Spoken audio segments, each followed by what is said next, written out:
But how here light up and here didn't light up? Good evening, Trinidad and Tobago.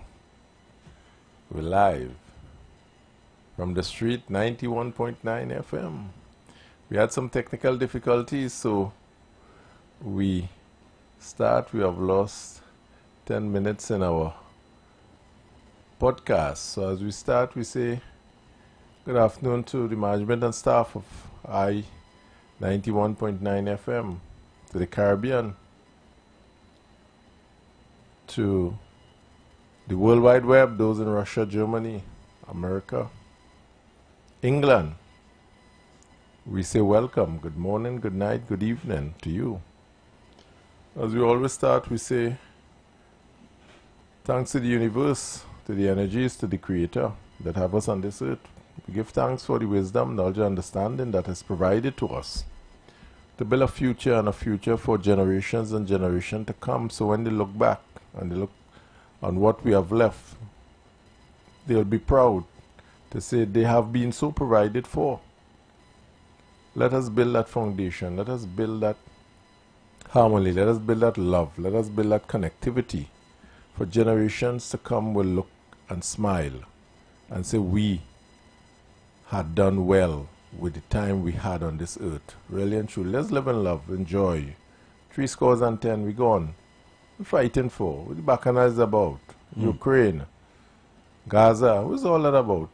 They die, go on. At the end of the day, what is achieved? So I say, let's understand our purpose, our real purpose on this earth. Let's focus inward. Inward, that energy, that God within us. And reevaluate ourselves who we are. Yeah? As some would say amen, some would say inshallah. I say so mote it be.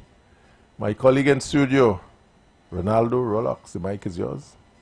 Good afternoon, everyone. Good afternoon, all listeners across Trinidad and Tobago and internet, cyberspace. We say good afternoon, and I do keep in the same vein of giving thanks for what is yet another day at nearly 4:15. You know, I was looking at the news and I was seeing that there was a plane crash in Dhaka, in Bangladesh, where Air Force jet crashed into a school. 19 people were killed and 164 people injured in Bangladesh, where Air Force training jet crashed into a college on a school campus. And that shows us how fragile life is. You know, these are children. And I was looking at some of the pictures of the parents who came to pick up their kids from school, but couldn't find some of the children, some ages 12 and 14, you know. And they were very scary images, you know. So in that vein, we do give thanks for this country of ours. As my fellow umpire said, we are a way off of Gaza and Ukraine. You know, what we have is a little quarrel, you know. If you put it in those contexts, we have a little quarrel, we have disputes, which is not strange, you know. In my neck of the woods, we treat with disputes all the time. But we do have to be thankful at the end of the day, and I want to express my thoughts about those children that died in the plane crash. When the plane crashed into the school, let me don't make it feel that they were on the plane, but they were at school, and the plane crashed into the school and lives were lost. So we give thanks for what is Trinidad and Tobago and what is life. And we've had a lot of issues lately in the match report, according to the Daily Express. We've had a lot of issues, from SOE issues to CPEP issues. We've had a lot of issues with the last issue we were talking about, the domestic issue with the news reported that an attorney was detained along with the alleged perpetrator. You know, we will see how that goes, where that goes. Apparently he was hidden, he was harbored in that office for a while now, you know. We don't know how true that is. We will see, and what impact that has for the law and justice. But what is indeed fact is that a mother or a father has lost a daughter, and that will not change despite what the court or the police do or don't do at this stage. Yeah. And that is sad, but a sad reality of the Trinidad and Tobago that we live in. So we've had a busy weekend with some information, and CPEP is in the news again, my friend. CPEP is in the news again. CPEP is in the news again. This has caused me to focus a bit on the whole organization. I'm not into the banter. I'm looking at the organization, and I am looking at a March the 3rd, 2023 editorial that says, we endorse the adjectives used by Senator Wade Mark, incredulous chair of the Parliament's Public Accounts Committee, who on Wednesday described as indefensible, inexcusable, and intolerable the absence of audited financial accounts for the state enterprise known as CPEP. Senator Mark has chaired the PAEC before, and he questioned CPEP before.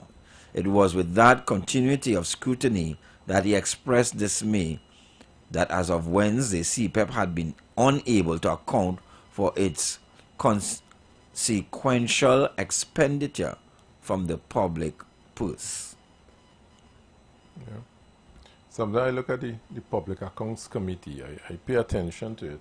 It's something I speak often about in terms of the pavilion understanding different roles and function in our governance model. Yeah. And this is not the first time things like that come about, is raised by Public Accounts Committee, these joint committees of Parliament, and so on. This is not the first time. But raising it, 3 years, no accounts and no audited financials, and really, so what?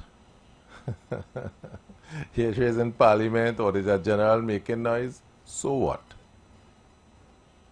You understand? There's nobody to bell the cat, really and truly.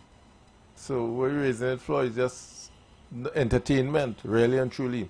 Unless something can be done significantly to ensure public officials do what they're supposed to do.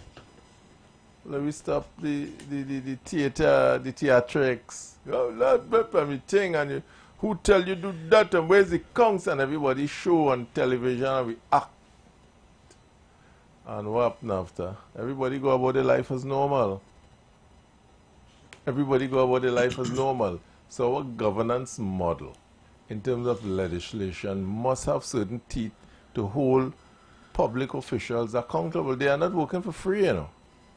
They are not there because, well, yeah, they're not for free. We're paying them to do something in the public's interest, in the public's good. We're paying you to do something, and if you can't do it, move on. If it's too much of a burden for you to effectively deliver on your portfolio, move on. But it can't be you go on before public accounts and you, well, the accountant pen wasn't writing and the printer didn't have no paper, and 3-4 years you have no accounts. Well, something is wrong if we cannot self-regulate. If the government cannot hold, and one is capital G and one is common G. Yeah. If the government cannot hold the government to account, we have a problem. We do. We also have a problem if we're depending on the government to hold the government to account. I like where you're That going. is asking you in To whip yourself. in this banana republic, that is asking you to lock up your cousin. Basically, I like how you open that. Good, Salvo. Good. lock up your cousin. Yeah. Your friend, Stand your by neighbor. truth and justice, and you want a better Trinidad and Tobago. Yeah. And And members of the boys club. yeah, that is asking you, and we're not imputing motive in No, either no, side. no. We But real. we want to know, because at the end of the day, as you say, it's a lot of rhetoric and talk Yes, talk. for the pavilion and the wasting people onlookers time. and the Yeah. people beyond the boundary to look and clap and dance. Entertainment. But what really happens, because what is coming out of the discussion now, the first thing that I have gleaned from one of the latest publications on the matter is that we have directives by WhatsApp. Don't laugh. Yes, come here and make me laugh. Look, Yes, come read the article about the two Eddies. Come here and make it. We just paraphrasing Yeah, here. yeah. The two Eddies, Eddie and Eddie, Edward and Eddie. The two Come Eddies. make me laugh in this way. And one swore Yeah. You by- got what's up? he got WhatsApp. Uh-huh. And with that, he sent back a next WhatsApp Yeah. And I see. saying that he didn't receive the WhatsApp from the line minister. And that is official communique that we do in ministries. Apparently, 1.4 billion By WhatsApp. by WhatsApp. That is where we reach. God. Listen, listen. And here the one of the Eddies said that he asked for the instruction in writing. You didn't see the WhatsApp? You can't read it. That's right. Yeah, that's what I'm saying. This is where we reach. This is where we reach in a place with scholars. Yeah. You understand my We were celebrating SCA results the other Oh day. my Lord. We have all these university graduates Letters after the name. Arthur Lockjack Lock. School of Graduate Studies, Yes.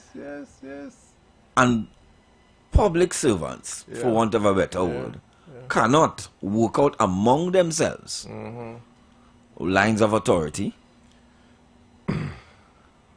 boundaries, and what happens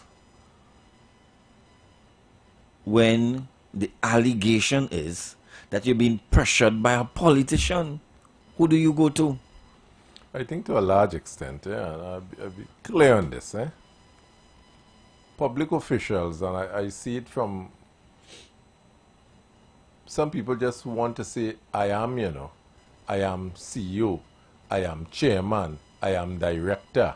Some people just want the title and it flames their ego, But they're really going to really perform in the public's interest or the public good, as some to say, One must know. I see it ad nauseum, really and truly, that if you're a professional, they believe that here, what if I do what the minister say? Back I lost my contract, they will renew my contracts are going along to get along. But is that not a reality, sir? Well, this is it. This is the reality. A lot of the executives we have in state enterprise and on boards go along to get along, because early in this CPAP thing I said, a cabinet note is what will give life to any activity of a ministry or a state agency. It gives life to it. It gives direction, purpose, you understand, structure, behavior, outcome, expectation. And that is in writing and signed and stamped. Good? You as one or two people from boards. I remember one board, I wouldn't call the name, they ended up shutting up, closing the company. CEO was asking me, boy, and the minister tell him, don't give this one this and da da da da. I say, well, the minister, he could say what he want, But your instruction is from a cabinet note as to what you should do and how you should do it, bro. So unless the ministry doesn't send that copy of that cabinet note to you to know what is your remit, what is your budget, what is the expectation and outcome, minister could cry blood. But you feel the minister day and the minister could tell. Why I think in ministries you have files, folios and minute sheet and so forth for instruction to be given. Ministries don't give instruction word of mouth, you know, go down the road and do that, you know. You put, if it's a document, it is folioed. Then you have a minute sheet with whatever instruction you want to convey. Relative to folio number 25, Mr. Ronaldo, we expect you to execute and give us a... So there's a minute to that folio as to what is the expectation. I know who will be writing in that, not the minister, you know, the permanent secretary and the public servant, not the minister. Which country is this? It's Trinidad. This is rules. The minister, waiting minister don't get locked up in Trinidad. They don't write nothing. They don't give no written instruction to so do. That is not a remit. But fellas now, who in public, they would say, I see they call their minister name. You laugh at them. Because nowhere they could say what that minister or any minister wrote to them and say give, do, how to do, when to do, or what to do. Minister will tell you all kind of thing, you know, but they will never write it. So you can never hold them accountable to anything. You understand? So did the pressure the man feel? The pressure? He say he felt pressured. I mean, you feel pressure, you do your job, tell the man no, you're a big man. No? But I bring you on that committee. you out of place. You come to do as I say. But how you reach here? Yeah. You didn't get, listen to me. This whole... Yeah, but when jail come, as one prime minister say, jail make the right figure, you know. When jail come, there's something called mischief in public office, you know. And mischief is public office. Who signed the document? Well, like what I telling you, unless you show me somebody convicted of mischief in public office, there's letters in a book. There's words in a book. That's the first thing. You remember the airport thing with the doors, the engineer, the whole, eh? Where he is? Me what with him here, but he pay $5, it's $5, they pay $5 and he go anyway. Listen to me. I see a lot of boards being appointed now. Okay. I see a lot of CEOs being placed, and I hope they understand what is their role in the public's interest and not the minister's interest. But which public interest all of these state agencies, and I want to coach them and tell them, you know, all these state agencies, yes? And I went back to the start of CPEP. There was what? A cabinet note with a structure. I will go further with a budget and the expectations, a whole business plan. All of them, I want them to know now when I'm talking to directors of state boards and so on, you know. The instruction will come from the ministry. Because the ministry will set policy and guidelines and so forth that will be approved by cabinet and so forth and sent to you as to what you're supposed to do, how you're supposed to do it. It will himself give you your manpower requirement. That's all in the cabinet note, you know. Right, so you have all of that. Why it is you're going contrary now? Why are you going down the road on your own? You have an instruction. This is the instruction. And you know what? Let me tell you something. The cabinet is really the Prime Minister and the Attorney General. Who is this minister, this usurper? Who is this fella come telling you? That is the fella who gave you a walk. I can explain who it is. That is the fella who gave you a walk. Yeah. You can say what you want to know. Let me tell you, I've been down this road before and I tell them no. You tell them no. I tell them no. You're out of place. Well, okay, do what you have to do, but I standing up on what is right. If you tell me the wrong thing you're a martyr? Then you know my friend. How could you be giving me wrong advice and then call yourself my friend? I didn't give you wrong advice, I give you instruction. But the instruction is an illegal instruction. How is it illegal and I hire you there? I bring you here. How it could be illegal? I don't understand what you telling me. So because you bring me anything you tell me is correct. Listen to me, sir. I hear the funny thing about those contracts, eh? People, and someone is saying today, a contract that was given that is illegal is not binding, eh?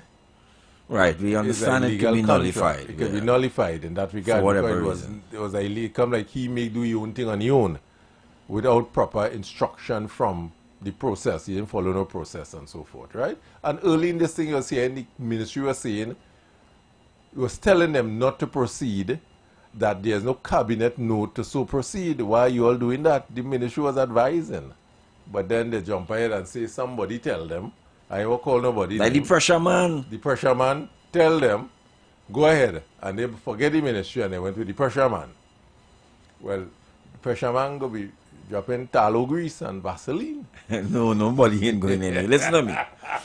I keep telling you, there's a difference with how things work and how things supposed to work. That's why let me tell you something. You know, I was reflecting this weekend here on something.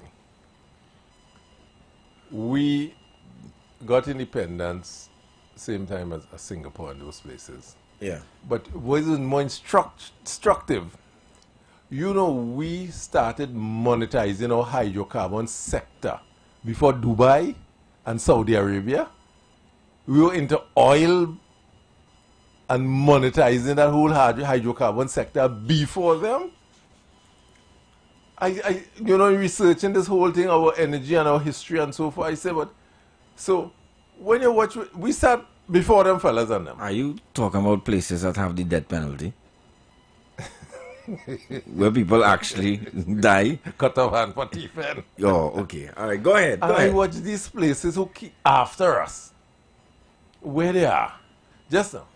Singapore, where they are, without any energy sector or minerals like we have. Yeah? And where they are. And I try to figure out why we are, but daily, as I get into the system and look at the system, I understand why we are where we are. We simply on foolishness, egotistical, egotistical persons who taking a position and beating the chest and we going nowhere. We really ain't going nowhere. We spinning where we supposed to be. Singapore was independent in 1965 after us. Yes. Saudi after us in the hydrocarbon. You understand what I'm saying? Oh, we do, and we sovereign and sovereign. Listen to me. We have so much to do in terms of catch up. I know if we could catch up the state we're in right now, with the oil and energy sector and with sugar cane and our train system and all of that. Our steel mill. What are we really doing? And it comes down to, as you saying, and interestingly enough, if persons with the capacity take the job as CEOs, as executive in state enterprise and really do their job the way it's supposed to be done and not play politician, you know, we'd get ahead much more faster. If they just go inside there and do feel they're doing a favor to some politician or party or minister and just bend down your head and do the job to the best of your ability, we'll get ahead, you know.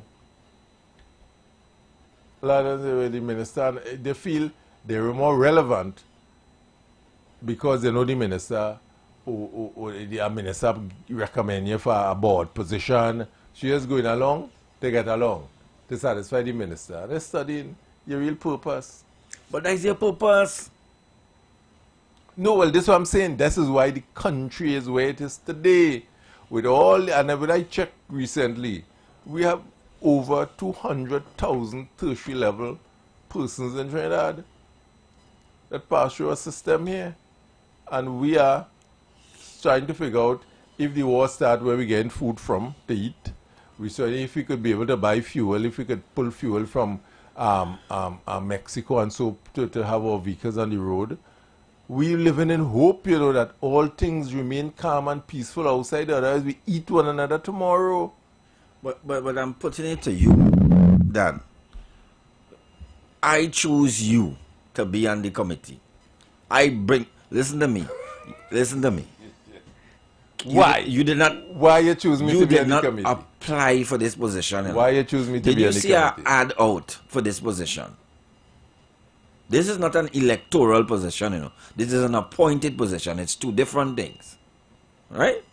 If it's my discretion to appoint you, good, and I appointed you, you at my behest. You at my behest. You appoint me to do a job that have a specific job description with a clearly defined rules and responsibility. You just learn that after. You doesn't know that before. And deliverables from a cabinet note that said what I'm supposed to deliver. So how it works? How it come to you? Who is you? So how it works in practice? You don't know all of that after. When we sit down and we knock glass, and I tell you, where's he scene? All right, we go fix here. I'll go fix that. What you talking about job description? How many people there see job description? Where you living? You ever see a job description? I mean, I agree with you, it exists, and your roles and function exist. But you are talking about how things function in theory. In practice, you just get a call before, oh, handle the scene. I put in you, right? And then we deal with everything else after. And that tells you the absurdity in it is that that could only be bad news. Yes. It could only be bad news. Agreed. You start bad, you will end bad. But start bad. Yeah. It start bad. It has no. So all the things that we talk about post hiring, which is competence and making sure you have the right fit, qualification, and you know what you're supposed to do. And when you go there, say, because remember, most times, you know, and I'm not saying that the people there are not qualified to do what they are qualified. Right? This my disappointment. They are competent, they qualify, they experience, but when they go inside, the level of conbobulation that takes place in their delivery puzzles me. Maybe it's and I say, but you all are professionals, what you doing? You think it's necromancy or obia that cause them not to be able to function and think properly? I don't know if when they reach in the office, something happens. But you didn't get the WhatsApp. Something happened. I know, listen, you see, the guy who was the CEO of CPEP, right? I know him well. Highly qualified guy, you know. Brilliant guy. I know those guys in TSTT. I know those guys. I know a lot of them in state agencies and so forth that run state agencies from NGC all about the place and so forth.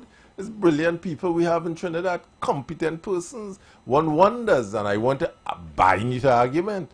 Why are we not experiencing the successes that we should be as a little country on a rock?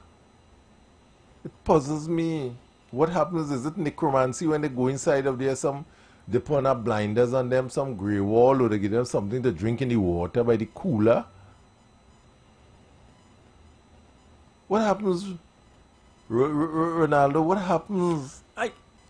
As we have been discussing thus far for the past couple minutes, and Pavilion will get you in, don't worry. 3420081 4665391. We'll get you in soon. We're laying the foundation for discussion here on the expectation on work, because I am seeing it. Well, you know my bias I have on industrial relations and labor bias, you know, because there are a lot of workers similarly in jobs getting all kind of instruction, you know, from the boss or from some supervisor, you know.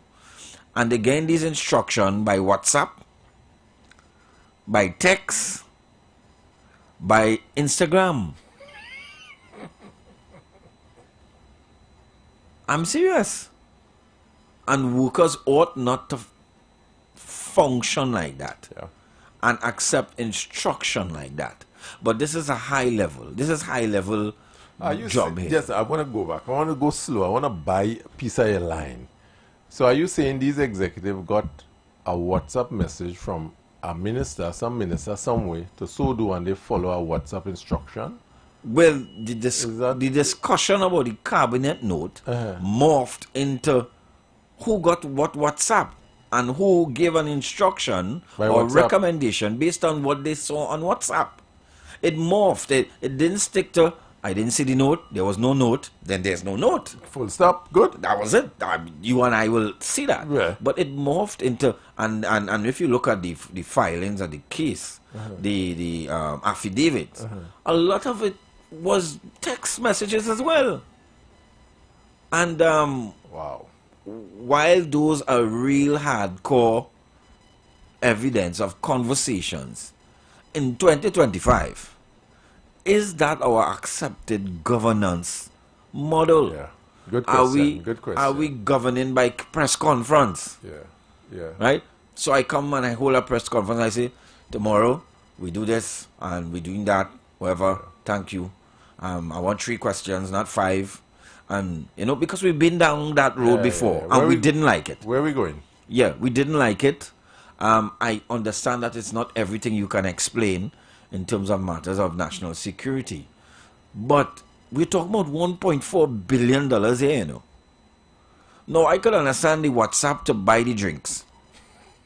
I could understand the WhatsApp. We'll be meeting later. We'll be meeting later, or we're having a little retreat, you know, a work retreat, and the committee would want to know if you approve, you know. Not a ministerial instruction. That affects how many contractors? 336 or something. And how many workers? What, 10,000, I understand. WhatsApp? For me, that is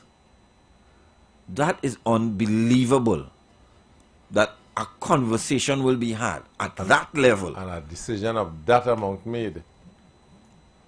But the board, so I ask the question, I don't know, I really like to go in, when this, is a court matter going to start? Yeah. I want to go and sit down and really hear. I don't want no thing from the papers. I want to go and sit down and listen. You want to go in the circus? I want to go and, no, I really want to learn. You want ringside? Probably my level of tutelage in government and governance is skewed. Probably I didn't learn well. So the board, I remember going through this with a past director of a board. I said, so what instruction does the board have? Because they was getting instruction from minister and minister C, and I said, and he asked about it. And I said, well, the other thing, you'll get a copy of a cabinet note from the ministry as to what it is the cabinet expect from you all. Through the ministry, through a line ministry, you had to ask, so nobody had to tell you.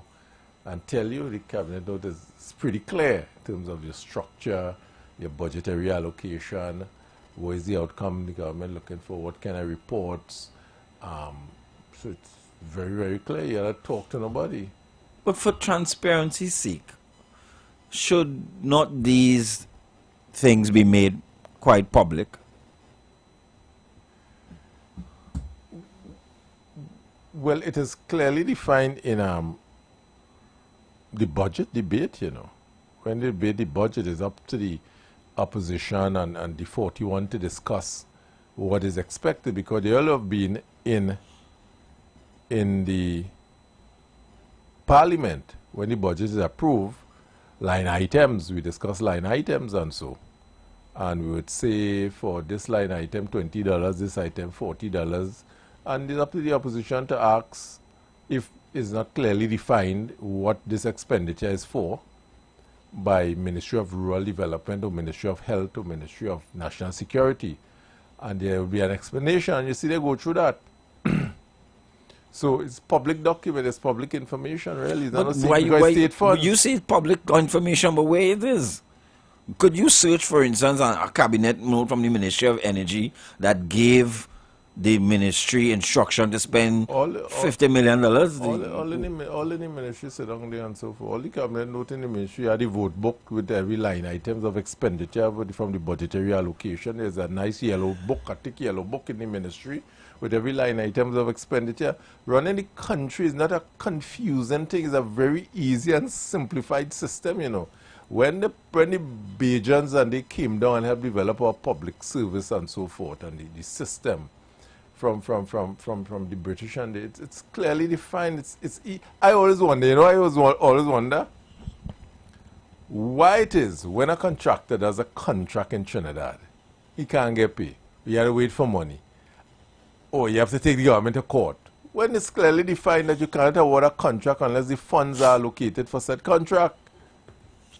So the funds must be located before you can't just award a government contract and you have no money. Let me just award some contract down the road, boy. We have no money. Let me just award and let them fellas build about 200 houses for us. Right? Let them build 200 houses for us, and we'll figure out how we pay them after. You understand? Well, you looking at the problem at that stage. I looking at the other problem. The other problem is when the works are finished and there's a problem that needs to be Yeah, fixed. but this was again, how it reach there? Because before I tell you, go and start the work, I must make sure you have money to pay you when you finish the work.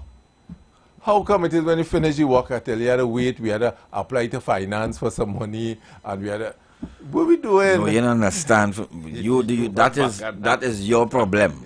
I looking at the other problem down the road. Yeah. When you don't get paid, Yeah. and we have a problem with the work that you did, Yeah. we have to pay you or pay somebody else to fix it. You know, in some contract, there's a bond that you have like a 10% retain bond for performance bond, we call it, that the work must stand up for 1 year before the 10% is released. All that is in contracts, and so some of the fitting contracts and so what have that. Where you do a road for me and you have the 10% bond is held back for 1 year, and in case anything, we take money out of that 10% to do any repairs if you do shoddy work. And so I don't know if it's being practiced. I out of the system. I sit down behind a mic. But what I'm saying, all these provisions are there in the public service. For us not to be, it puzzles me every day. Don't be puzzled. Don't be puzzled. So we're going to ask the pavilion. 342008146653991. Should public officials, workers, employees, high level, low level, it doesn't matter, accept instruction via WhatsApp? Should they be accepting instructions from seniors, whoever that senior be, whether it be the pressure man or people under the pressure man, it doesn't matter. Should we say this is the age of communication and technology, etc., etc. Should we be receiving or giving instruction via WhatsApp? Is it the thing to do? Caller, welcome. Good afternoon, gentlemen, and good afternoon to you. Afternoon. I find the instruction to be received over WhatsApp, one that is lawful. You cannot do things contrary to the structure that exists and expect them to pass. Even if the one power has no penalty. And I believe this is the reason why the politicians can come on our platform. It's a public servant to do these things when it have a rigorous process to go through. And in spite of that public servant facility, you had the line minister coming out on the independence. And then the AG coming afterwards and saying, I took responsibility when the public servant facility casually friendly rules. And as it situation, I don't know if we're going good. Thanks, caller. You say we're going good. We're going good, and that's exactly how I feel, caller. Good. I don't understand this. And here's my other issue. If this is the discourse at the height of public expenditure and public funds, would you leave for the workers down below? WhatsApp instruction. Let's hear it. Afternoon, caller. Good afternoon, Afternoon, madam. umpires. Good afternoon. Umpires. Could you repeat the question? Yeah, the question was, ma'am, should public officials, whether it be high level, low level, mid level, accept instructions via WhatsApp? But that is not a question. I mean, anyway. Yeah, I understand what How you're could saying, you but go ahead. Official instruction. Official instruction. Yeah, but no, but it's a big no. Right. How could you? What is a WhatsApp? What is a WhatsApp? You meet you and they say, "What a boy." You meet your partner and they say, "Hey boy, what's up?" What? I would not even entertain that question. Okay, let us presume that we are intelligent and we are above the animal thinking. Right? We are a little above the animals. Have a good Thank you, afternoon. caller. Thank you. You know, sometimes we seem to be we seem to be way above Gosh. what happens in practice. It sounds absurd in theory, What's happening? but It's it's happening. more than happening. We remember we had an old email gate, you know. Yeah.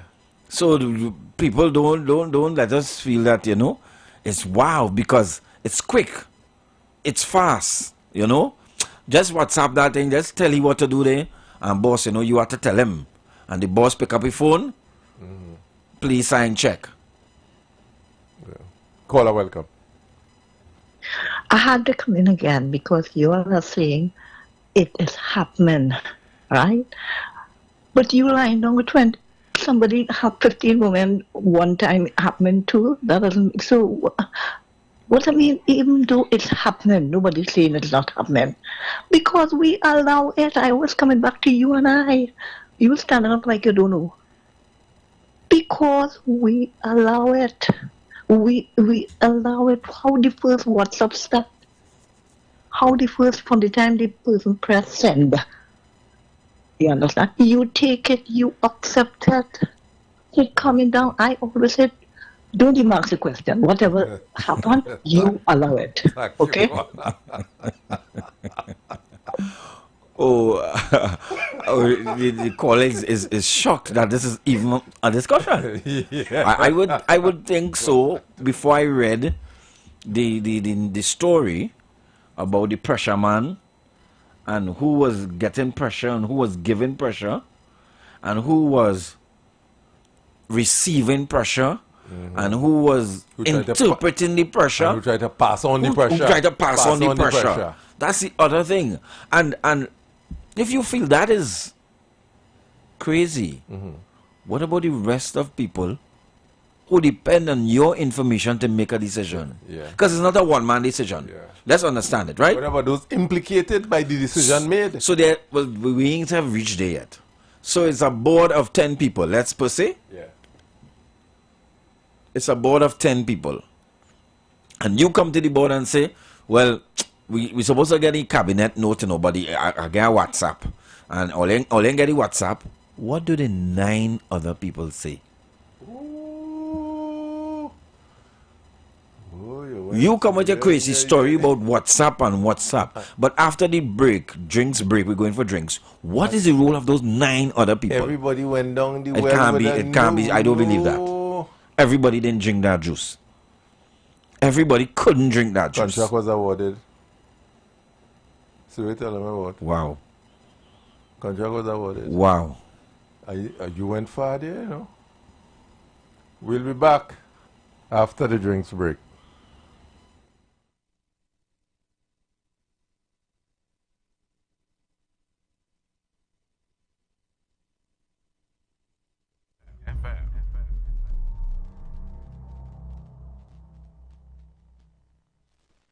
Attention business owners. Are you looking to reach a vast audience and boost your brand's visibility? Then look no further. The Street 919 FM is here to help you shine. With over 170,000 followers on our social media platforms, our radio station is the perfect platform to showcase your products and services. Join us and let your message be heard by thousands of eager listeners. Contact us now to learn more about our affordable advertising packages. Don't miss out on this incredible opportunity to connect with your target audience. Advertise with the Street 919 FM today. For more information, call 399-5959 or 384-2232. When your corporate event needs more than just food, it needs an experience. A Michelin experience. From mouth-watering buffet spreads to beautiful packed takeaway boxes, the Michelin Experience Limited delivers more than just wheels. We deliver flavor. We deliver satisfaction. We deliver excellence straight to your boardroom. Whether it's a conference, board meeting, or a retirement function, go beyond basic. Go bold. Go Michelin Experience Limited. Call us now at 1-868-474-2250 or follow us on social media at Michelin Experience. Great food, exceptional service every time. Get hot this summer. Oh no, we mean H-U-T, as in hot days mean hot deals with Pizza Hut. Get one large pizza plus single breadsticks for only $135, or go bigger with two large pizzas, family breadsticks, and cinnamon rolls for just $290. All your favorite pizzas with all the toppings you love all summer long. So head to the Hut and get your hot deals while this offer is super hot. Pizza Hut, now that's delivering. We rollin' big when the jackpot hit. We rollin' big when the jackpot hit. We rollin' big when the jackpot hit. Play way fast cash, that is the fit. We rollin' big. Fast cash and play way take win. No extra spend, just vibes and luck. Play way and fast cash turn up. We rollin', yes we rollin' big. Fast cash and play way take win. Mega mix or monster pick. Jackpot from 10,000 quid. Jackpot starting at $10,000 have now been added to NLCB's Playway and Fast Cash games. Wager on Playway Mega Mix or Fast Cash Monster Draw for a chance to win the jackpot after every draw. Don't miss out. Visit NLCBgames.com for details. Players must be 18 or older. Please play responsibly. Come shop at the biggest African market in the Caribbean with its African-inspired art, craft, jewelry, clothing, books, delicious food. We're at the Queen's Park Savannah, transformed into the Lidjasu Omuale Emancipation Village for the 2025 Pan-African Festival TT, commemorating emancipation, July 25th to August 1st. Also, enjoy jazz, pan, calypso, reggae, dance, drumming, bois, art exhibits, and for the children, the African Heritage Camp and workshops. The village opens 10:30 a.m. to 10 p.m. Free admission before 3 p.m. Just $40 after. Kids under 12, free all day. Bring your family, your friends, your vibes, and let's celebrate the 187th anniversary of emancipation, our heritage and future together. The Emancipation Support Committee, shaping sustainable futures through reparatory justice. Hi, this is your boy Oscar B, and I'm inviting you to come on down to Cafe Blues as Cafe Blues presents a benefit concert on the 26th of July, featuring yours truly, Oscar B, and the band The Vibe. Many moves of Oscar B with Anastasia Richardson and Hester Rosales, formerly of the Group H2 on the floor. And to make that evening special, come and hear Natasha Benjamin, the charismatic vocalist, passionate violinist David Frank. Come and hear the soulful, scintillating sounds of saxophonist Malcolm Boss. Jam Melody, skill, pan arranger and the composer. Over 20 titles to his name. Mr. Duvon Stewart, your host for the evening, Daryl Mendoza, the Saint. Showtime 8 p.m. Admission $200. Get your tickets at Cafe Blue, License Road, Port Spain, or call 738-4884 for further information. Don't forget 26th of July, Cafe Blue, License Road. Many moods of Oscar B. Showtime 8 p.m. See you there. It's gonna be a mood. Come on. This isn't just a bottle, it's a moment. Coca-Cola is asking you to come out on August 2nd at Shops at West City Canaan, 12 to 5 p.m. and customize your Coke. Can't find your name in stores? We'll print it. More info on Instagram and Facebook at Caribbean Bottlers TT. Blessings in the wonderful name of our Lord and Savior Jesus Christ. You are invited to listen to the Final Hour broadcast heard every Monday from 12 midnight to 5 a.m. in the morning on The Street 919 FM radio. Hear my mom, Pastor Helen Garcia, and myself, Pastor Valentine Garcia Jr., preach the Word of God to the elderly, youth, and children. We can be contacted at 629-0113 or 623-8444. The church is located at 26 Prince Street in Port of Spain. We look forward to you joining us. God bless you. As my life I lay it on the altar, as my life. This summer, give your child skills of a lifetime with several boot camp. Children between the ages of 5 to 17 come enjoy Children Iron Chef competition. Your child will learn to prepare healthy breakfast, lunch, dinner, CPR, first aid, and conflict management. With field trip, your child will be given free apron and certification upon completion. Call 492-7397 or 336-4935. Institute of Health and Fitness Company Limited, located at number 79 St. Vincent Street, Tunapuna. For the month of June, registration will only be $50 to book your space, and you can pay the tuition fee before the start of camp. Ikaro, I am Alatumishe Ifabamishe Aganki, better known as MC Duke. And every Monday between the hours of 9 p.m. to midnight, I host a show called Orisha, The Way of Life, right here on the Street 919 FM, where I have guests passing through from the Orisha Ifa Baptist Diaspora to educate, edify, and inform you, the listening public, about Orisha Ifa practices. So remember to tune in every Monday between the hours of 9 p.m. to midnight for Orisha, The Way of Life.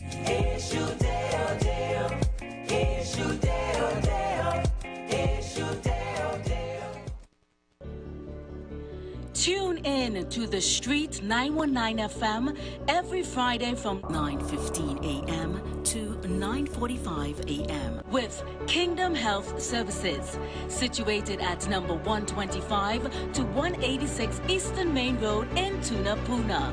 For the program, Health and Healing, merging the old with the new, with Mr. Brent Diet. For more information, call 318-7471 or 484-0141 or 360-4100. It's all about Kingdom Health Services on The Street 919 FM. Join the winning team with Pastor Alkaline John every Tuesday from 11:05 a.m. to 12 noon, and every Thursday night from 8 to 9 p.m. live on The Street 919 FM as he talks about Lviv, the power of 5 fruits, one of the most powerful antioxidant supplements on the market today. The 5 superfruits in Lviv are mangosteen, acai, pomegranate, goji, and nuni. These fruits have a positive and profound impact on human health performance and disease. Join him as he gives live testimonials of the Lviv healing powers. To get more information, you can contact Pastor Alkaline John at 516-286-7079, or you can visit his webpage at www.alkalinejohn.com. Remember, every Tuesday from 11:05 a.m. to 12 noon, and every Thursday night from 8 to 9 p.m. live on The Street 919 FM. Share the live. Share the live. The Street 919 FM on Facebook and Instagram. Share the live. Iowa George on Instagram. Share the live. Iowa TV and Street TV on YouTube. Share the live. The Street 919 FM.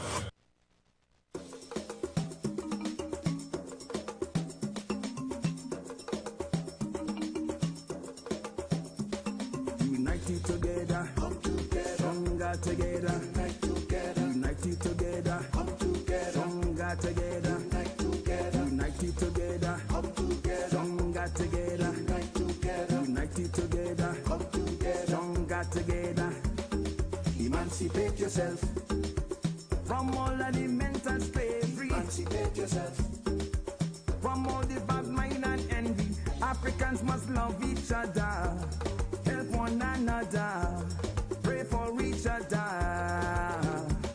Emancipate yourself from all of the mental slavery. Emancipate yourself from all the bad mind and envy. Africans must love each other, help one another, pray for each other. Tell my people, gather together, together. When Africans gather together, together, we become more stronger, and we will have the victory. We will have the victory. When Africans gather together, together. When Africans gather together, together, we become more stronger, and we will have the victory. We will have the victory. Let us stop killing each other, each other. Respect and love one another, one another. Up uplift and help out each other, and rebuild our families. Rebuild our families. Let us stop killing each other. Each other. Respect and love one another. One another. Uplift and help out each other, and rebuild our community. Rebuild our communities. Emancipate yourself from all of the mental slavery. Emancipate yourself from all the bad mind and envy. Africans must love each other, help one another, pray for each other. Emancipate yourself from all of the mental slavery. Emancipate yourself from all the bad mind and envy. Africans must love each other, help one another, pray for each other.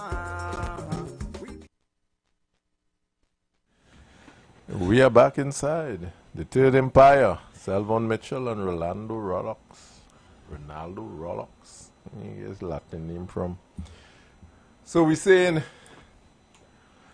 WhatsApp message. And we want to be reminded, callers, that much of this is before the court. So we have to be very circumspect with our comments, you know, regarding. So that's why we are not discussing individuals and we're using names, etc. Because the court will say things. We are discussing in terms of public administration and workers in general, because it happens at lower levels too. In my dealings with industrial relations matter, most times there are instructions given or said to be given or purported to be given. However, there is a lack of paper trail. There's a lack of continuity. There's a lack of it being evidence. And most times there's just conversations, very loose conversations referred to as instructions. Casual talk or talk surrounding the discussion. Then you ask yourself, after all this talk, what was the decision taken and who took that decision? Was it an authorized decision? Was it a valid decision? Yeah. So we have before us now an entire discussion concerning what may or may not have been authorizations or concerns concerning authorizations via WhatsApp messages and instructions to board and board members in group chats. Caller, welcome. Caller? Good afternoon. I am still in awe. I am listening to you and could not, and still believing it's a country we're speaking about and how it's run. You now telling me a board that we talking. That's the first thing, it had talking. That's what we like, talking. Anyway. And about WhatsApp. Now, what I'm trying to tell you, right? Yes. This happened on a board? With a board? Because I didn't get it. The story. But listen to me, right? Nothing, I thought, well, I don't know, now I'm hearing you all agree to that, but nothing should be done because of social media. If I want to advertise on your program or on anybody's program, I have a company and I want to advertise. Would I send you a WhatsApp note? And even if I send you a WhatsApp and you accept it, the only thing you will say is send the details. You cannot. I don't believe what you all are saying. I just don't believe that. Because the first transaction has to be on paper, not by mouth. Let us say you're talking. It has to be, and that's why so many people even get in trouble normally, right? You don't pick People lose things because of that. I'm talking about the average person, because they go on hearsay, they go on he did tell me. That don't hold up in a court of law or anything legal. It has to be paper. Because you could tell me anything. You could tell me you love me, you're a woman. Let me see the paperwork. Right? I mean, not with what I just told you, but I mean, there has to be paper. So you can't tell me about sitting down and just going on talking. And everybody, you just said one person comes, everybody is accountable. Everybody is accountable on a board. If one person do anything, because it has to be signed by a board, by everybody. That's why you have a board, else every board will have one person. So true. But I am shocked at what you're telling me. Yes. That is a very shocking thing. Thank you, know? Caller. Thank you. So are you saying, with all of this going on, the minute sheet of the meeting of the board would have had all who present and all who said yea and a and all who commented and so forth, and the minutes of the board was approved and so forth, and the instruction to the management was approved, is all that we're saying and so forth? And we really had to get on into people had to understand something. The executive, knowing full well, might be what they said 2024 executive. They know full well they alone cannot run effectively the country. They need help to run different agencies, they need to staff boards and so forth, right? But when they ask you to serve, then ask you to serve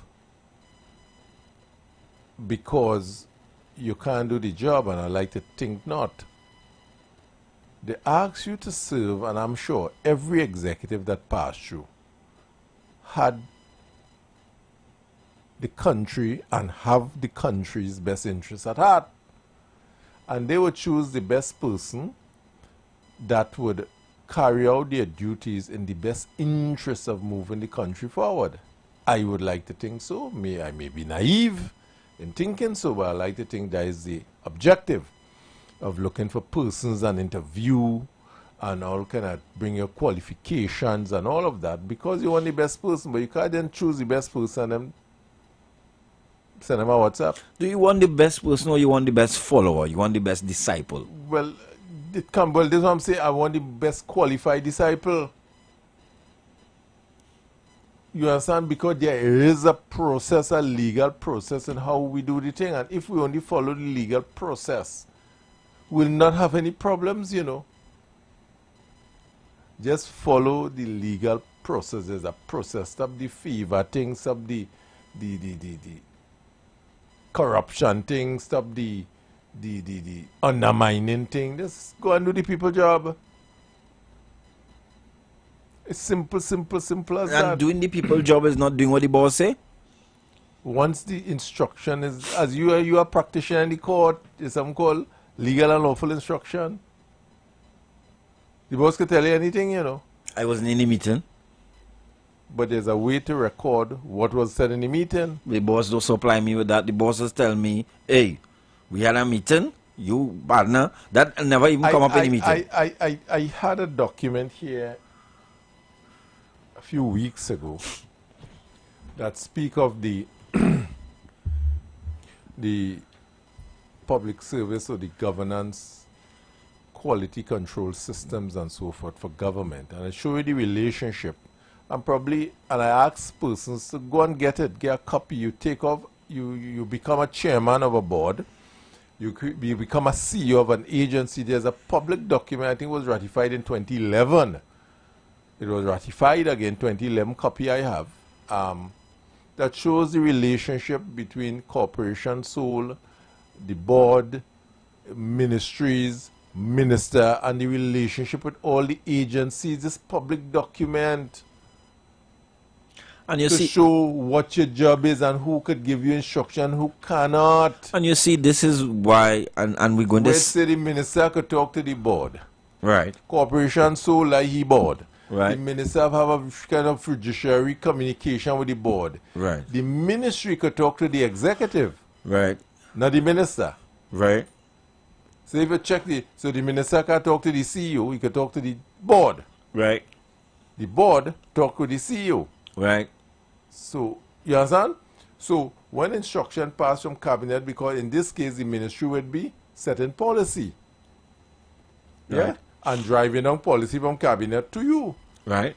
But all this is there in the structure and how it is governed. So no minister could WhatsApp me. Oh, Harry WhatsApp me. I But what the pressure man? The man with the pressure hose. Well, he could just have a bus on his own. He just had a bus. I'm sorry. That pressure is real, you know. The pressure, listen. If you are professional, brother, if you are professional, as you profess to be, and you not come along to get along or just want fame. Some people, a lot of people, you have mouths to feed, sir. As qualified, they take job for fame, you know. Say, I am, I this year. Okay. So you have mouths to feed, and the man gave the work. Remember, I keep telling you, it started absurdly. So you did not apply for this work. I call you and say, Umpire Mitchell, I'm making you XYZ. Are you therefore not at my behest? What you telling me about you not following the instruction if I ain't right? I'm not at your behest because Why? you don't pay me. At the behest of who does pay me? But I get you the work. You give me the work, but you don't pay me. You know that a vacancy and you hand me the vacancy. So you're rude then. Are you? That's what we say in Trinidad. Once you stand up, you're rude. But you follow the rules. Which rules? My rules or the rules that somebody... You had to follow rules too. But you don't know the this rules. Is your country. You don't know the rules. Listen, before you got appointed there, you was drinking beers or some kind of thing, you know. You were writing academic papers or etc., you know. These things seem to be a beast of their own, you know. They seem to be a beast and a world of their own to navigate. And I know you hold a different view, but political pressure is real pressure, sir. You want to see the police by your house? Political pressure is real pressure. I resigned from those jobs because of difference of opinion. Right. Probably I'm different. Yes, you are different. You want to go so? You want to go so here? What I go on, you know? I simple as that. Right. I simple as that. Right. And man know thyself. You have to stand for something. So we want to continue the conversation with the pavilion. 3420081466591 because some of them will be getting instruction with WhatsApp too, and they may have done it. Some of them may have given. We don't know. We want to hear from them. Instructions via WhatsApp. Pavilion. This is serious conversation in very governance. Serious. Very of our serious. Country.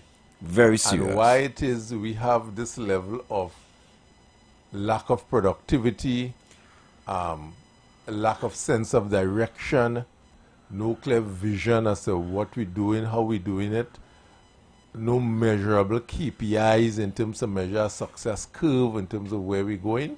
Because everybody going along to get along. My partner inside now, he go give me a piece, he go give me a play. Yeah. He give me a play, I get appointed this. But not only get a play, he will tell you what to do. How to play. Getting a play is not, it's okay. I'm not knocking that. The problem is, you don't know, you seem not to know. Right? It's a little gray. A little gray now. It's a little gray. When you didn't have the job, you could have sit down in the rum shop and say that wrong. And that man corrupt. But you get the work now. Yeah. It's a little gray. It's not as clear, you know. You confuse a bit. Yeah. You, all of a sudden, you're very confused because you're in the wicket. And you have to bat. So, okay, you look at boards and so forth, right? So you're a board of directors and so forth, and you really want to steer the company in the right direction. In the right direction, to be productive, to deliver based on the public purse that is given to you, to deliver quality work, you know, to improve the lives and standard of living of the burgesses, yeah? And so you go on as you director, you chairman and so forth. What is so hard about doing that? and you get clear guidelines as to what is the vision of the executive for this agency, and Right. you implement such a vision. Right. I don't know why these individuals on board seem to get carried away. As a director, they work for a $3,000 stipend a month, you know. I'm trying to figure out what you getting on so for.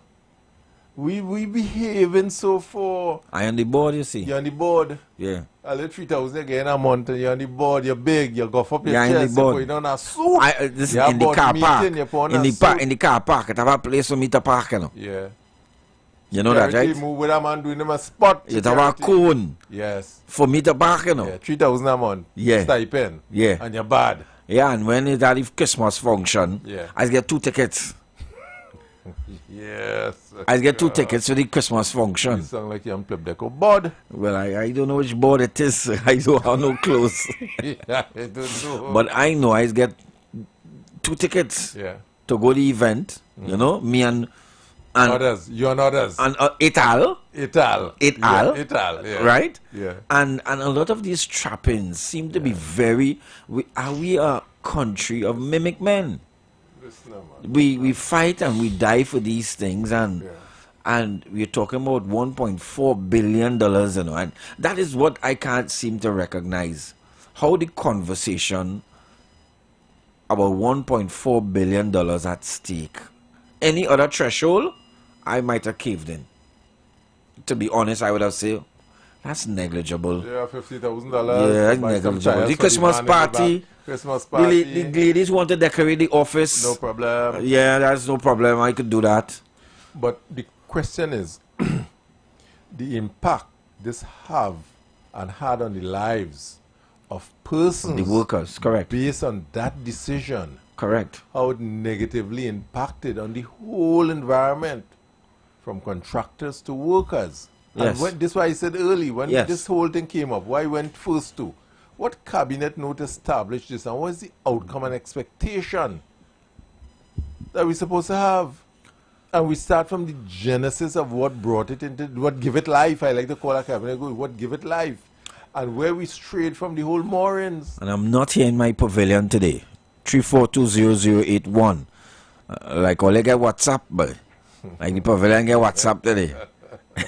I'm not here in my pavilion today. I'm not here in members, but I'll be referred to. Yes. Caller, welcome. This one has got a little trouble, you know. Hi, hello. Hi. Yeah, you Good yeah, you know. afternoon again. Umpires. I heard Mr. Mitchell said a word early on, I think before the break, and he said, disciples. When you are speaking, you must be wise. What do you think of disciples? A disciple is a follower. Before Mr. Rollock now is trying to get conversation with Mr. Mitchell, and the two of you are on different, going the same place but on different roads, and going the same place, or pedaling uphill, backward, or the, you know, the pedaling in reverse, but they're going up a hill, right? Mr. Mitchell, I understand Mr. Mitchell. He looked like he doesn't take things. And Mr. Rollick said about, what about the pressure man? Listen to me. Anything in business, as I'm coming to tell you all again, works with paper. You're coming to move a stone, it's on paper that I am taking so and so to move a stone. Else don't expect any money or expect confusion, right? And I can't mix friends. I heard Mr. Rollick say about a party, and when you go in here, when you are dealing with business and people, you don't deal with friends. Everybody has cut off. Your friends is the line with to go in the bar with. Once it's business, you have no friends. At 4 years old, I wrote that for my father because he believed in that. Business has no friends. So don't tell me what you have to do this and you have to follow. And no, that is not business. That's friendship. Okay? Right? So there's where you're getting no money and the WhatsApp. Thank you, right? caller. Thy friendship You cannot. You are telling me about business and business for the country, and how who go feel and no, and then you're mixing it up in the, anyway. We are a Palau country, so I forgive you. Thank you, Kola. Have a good day. Thank you. That call to stimulate the minds of the multitude. Yes, yes. I hope the caller picks up our sarcasm. Sarcasm. Yes. Sarcasm. She not cheat. Yes. Sarcasm. Caller.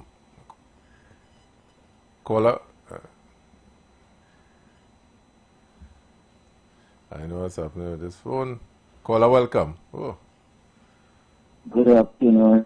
Pleasant good afternoon, my friend. I'm starting to put certain things in. Good afternoon, Director.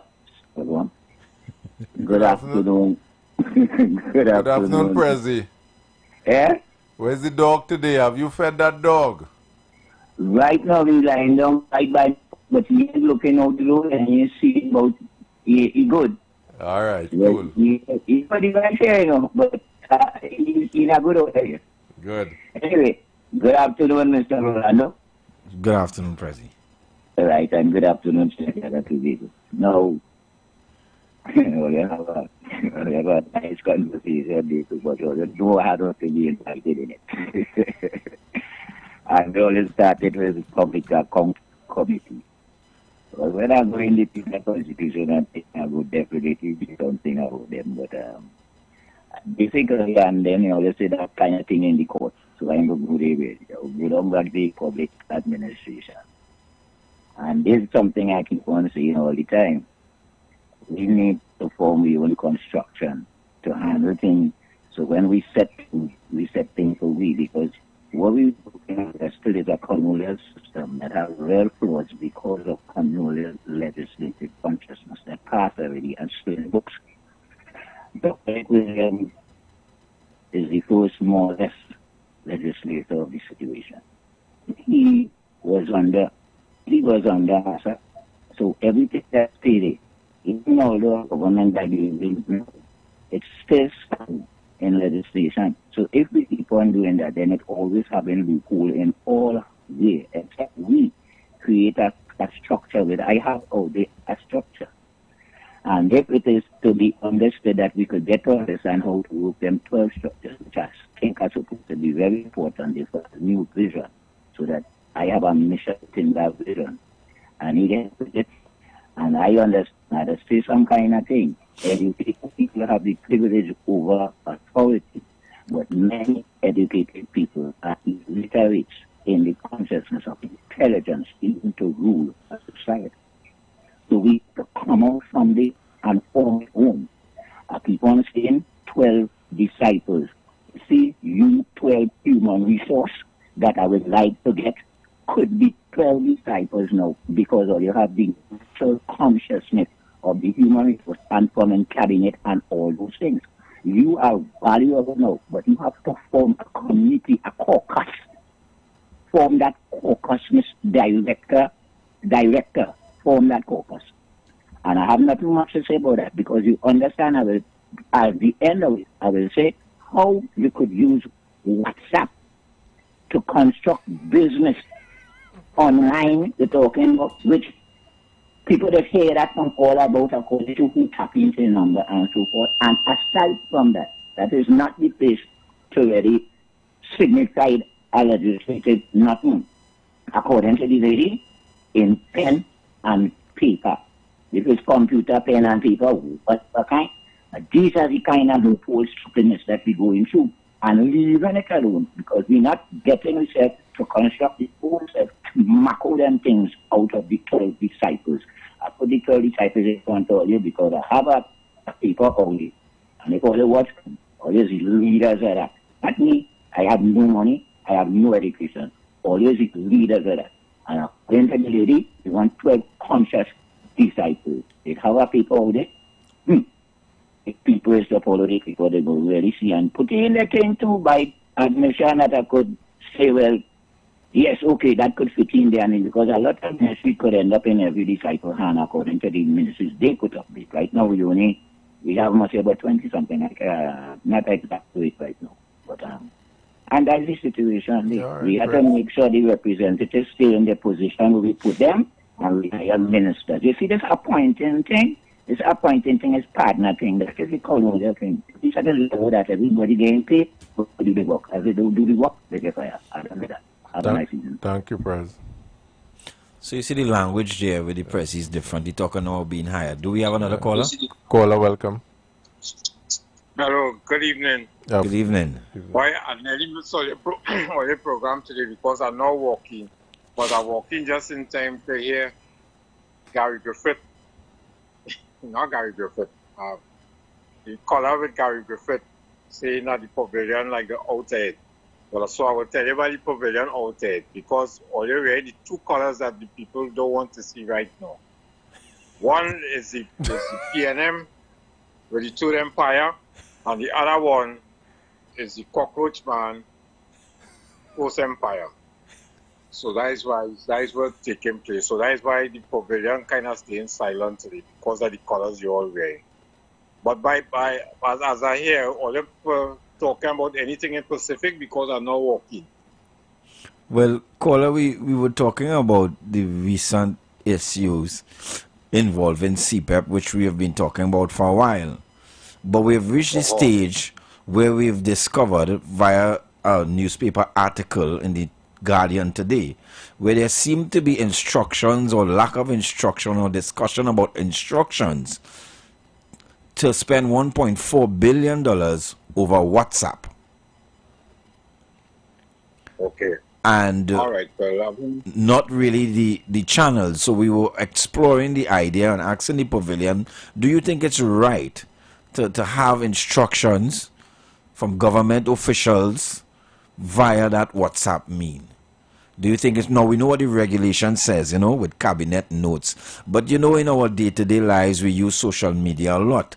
And workers seemingly are taking instructions or discussion about serious money matters via WhatsApp. And we wanted to know if the pavilion thought that was appropriate. No, I don't think that's appropriate. Excellent. I don't think that's appropriate. Anyway, I was thinking that already at an open forum. So, but I wouldn't think the program. All right. We have already discussed it, leave it at that. Thanks, caller. So good man. I was more calling to talk about the state of the emergency. Yes, we will touch on that. We will touch on that later. Yeah, I'm quoting the program, but just to let you know that the two colors already were in there, we have the pavilion silent. That's it. Okay, caller. Have a blessed day. Yeah. No more call?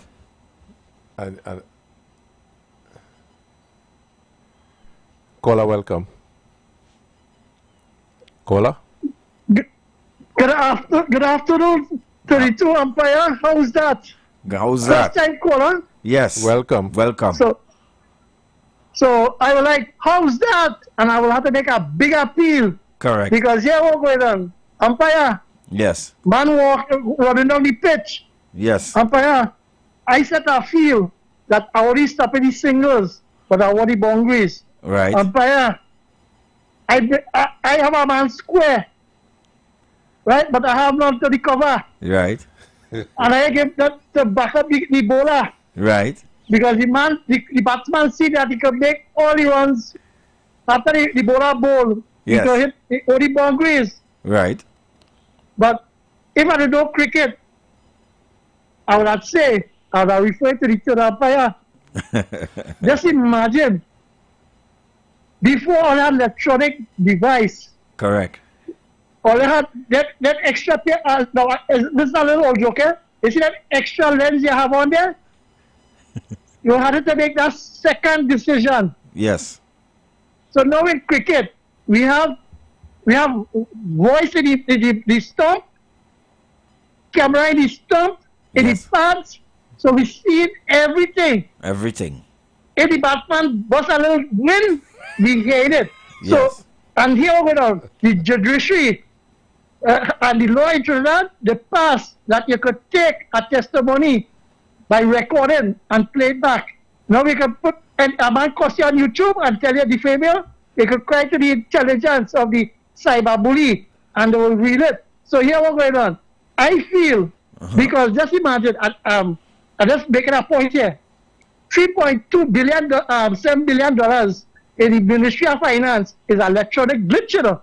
But here what's going on in CPEP, this electronic glitch didn't make it, it came through. So it gave the instruction. But here what's going on. You see, as the one in the blue, if he scratch your back and you scratch his back, I sure it will be a sign of relief. But you see, when people want to play smart with foolishness, as they used to say the last 10 years, the minister, it's not me, I don't give instruction, it's the permanent secretary, the board directors, that's why we have our board. So here what I said, jailing time, it's jailing time, but the police have to do the due diligence. So when we say that, I will ask, now that here what's going on, if we have a commissioner of police appointed, so now we will know that, boss, you have investigation and you have people outside, as you say, scientific, and people who follow cyber and instruction. And you know, and last Attorney General said, it's easy, just follow the money. Have a pleasure, gentlemen. I like this conversation. Thank you, caller. Over. Left hand over, right hand now. Thank you, caller. That caller following the program. That caller, he used to play cricket. So is it right? I segue in a little bit. Yes. You have on a blue jersey, you have on a red shirt. Does it belong to someone? Or is it free movement and free choice to wear color of choice? Well, people attach. No, we had to move on. Well, yeah, we move past that because we don't have enough colors. We have to mature and probably all these things that keeping us back as a but society. You really do look quite and sometimes Balize-ish and some in your glowing red. My shirt and buy my shirt. I had the shirt before them choose the color. You know? Are you just missing the monogram? How you know? How you know this is my lucky color? How you know? You know people have lucky color. Or the bird color and so forth. Yeah, so you tell me if your bird color is yellow. We've been so programmed and polarized. Everything red is one side. If you wear a red dress, you have to belong to the PNM. If you wear yellow, you remember when I had this COP was white, so if you wear a white shirt with my suit when I go into work, you wear a white. So if you have a 10 party with 10 different colors, you have to walk bareback now. Maybe the rainbow. I don't know, but we have to get past that. We accept the banter. That color thing, that color thing was for a purpose and a time. Election to identify.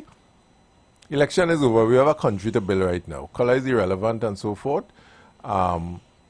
If people don't know color is a spiritual thing for certain people and so forth, it means something in certain religious sect, and so it's not necessarily I do anything with party as the case may be. But let's get back to our WhatsApp, right? WhatsApp instructions. Caller, welcome. Good afternoon, gentlemen. Oh gosh, I really fall off when the man talk about the red and the blue, but seeing that you were in the red and all the parties that have us in this CPEP, you know, you mind running some ads on your program for me and you do the documentation and people will come down with all. Caller, you make him out. That is what's transpiring and it's normal business. Correct. Well correct. Hello, gentlemen. Yes. Oh man. Give me some ads, man. But really and truly, if we go to work and we do everything, all could benefit, you know. All will benefit. The executive will look good. The parliament will know and measure the performance of agencies and so forth and ministries in the delivery. And we go right, but everybody in some sort of hanky-panky, go-go-gaga kind of funniness and so forth. At the end of the day, the country is stagnated. We're not growing.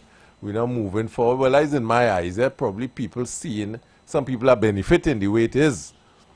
So and I go ahead. Do you understand that this discussion was among very qualified men? I know some of them. They are very qualified, very well intelligent, and very professional. This is not middle and low level management and workers. You know. This wasn't among the CPEP contractors or the CPEP workers. You know. by the end of the day, when these decisions are made, you see who are the fall guys, who are the one who suffers, who are the one who inconvenience. And you know, we had to thank this contractor for taking the reason this matter as was done. Hadn't this matter been ventilated this way in a legal way, all of this would have been hidden, you know. You understand? But is it the first time we've been aware of political pressure? No, political pressure is not the first time. You know, people went back years and years and talk about Gene Miles and all them kind of thing. It's way back when these things happening, where things were happening and certain people expose it, and so it's a long time. But it seems to be part of the course. No, but what I'm saying is that since then we are not maturing as a responsible society. In every society there would be, I see in this Asian country, the prime minister was arrested for fraud and so forth. Thailand. Yeah. So what I'm saying, they have checks and balances on how they deal with people who go contrary to set rules and regulation. Yeah? So we have to ask ourselves, when all of these things take place, have anyone been held accountable? When we have these public accounts committee and you hear about the strangeness that's taking place with agencies and organizations and so forth, not having no audited financial statement, not spending the money and can deliver for what they... Who bailed the cat? Is this a talk shop and we have to move away from holding people? But when you keep asking for things in writing, they say you're miserable, you're obstinate, you're hard, you can't, we don't want you in this organization, everything is writing. So you can't take a little instruction verbally? You're going around with no, that's not the rules. You come to work on the rules, regulation, guidelines. Okay. Full stop. And the person who telling you that you have to guide the person, probably the person who telling you don't know, you know. Your supervisor? Probably the supervisor. I don't know how he reached there. Your manager don't know? I don't know how the supervisor reached there. All right, okay. I don't know how he reached there. Taken. He probably got a favor and he end up there. Point taken. And he gave me a shock and they say, hey, Soup, here what's going on? Probably you're not aware, but this is how you go about doing this. And so guide your supervisor, probably it's not always innocent. You're fast and out of place. And he's probably you telling might end up in penance. Your hands in the air, in the corner, kneeling down on the grater. Too many times leaders in organization go along to get along, not taking into consideration how the public suffer.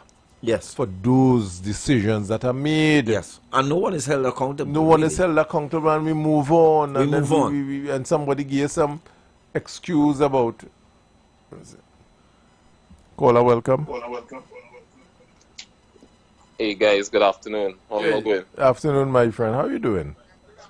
Are you okay, sir? Are you okay, guys? Good. Couple of days I didn't really get to listen, but once again I'm happy to hear the very important topic. The work situation, right? And you're touching on a good point about go along to get along, and you're all going on a good trend, so I will keep my contribution very brief. You know, what I have noticed, in a couple of years of working, I've been in the world of work formally. You could say 9 years going on 10, and in Trinidad there's been a major difference between the information they give you on a piece of paper, be it your job description. It is very formal, direct, explicit in terms of what your functions are, who you report to, who you interact with on your line, etc., etc.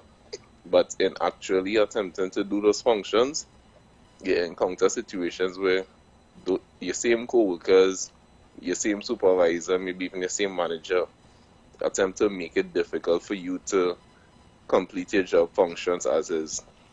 And that from what I have seen is based on a deeper agenda. I can't expound further because I don't know. But as a close, what I would say is that if we enter into a contractual agreement, me as an employee, you as an employer, I present my qualifications, my work experiences, etc. to you.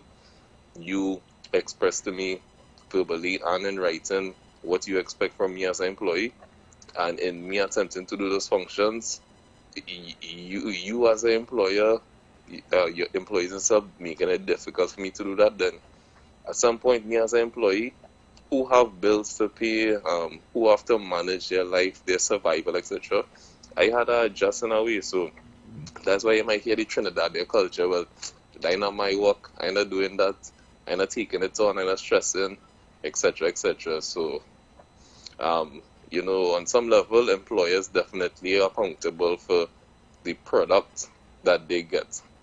All right. Great topic as usual, guys. I'll continue to listen. Thank you, caller. Okay, great.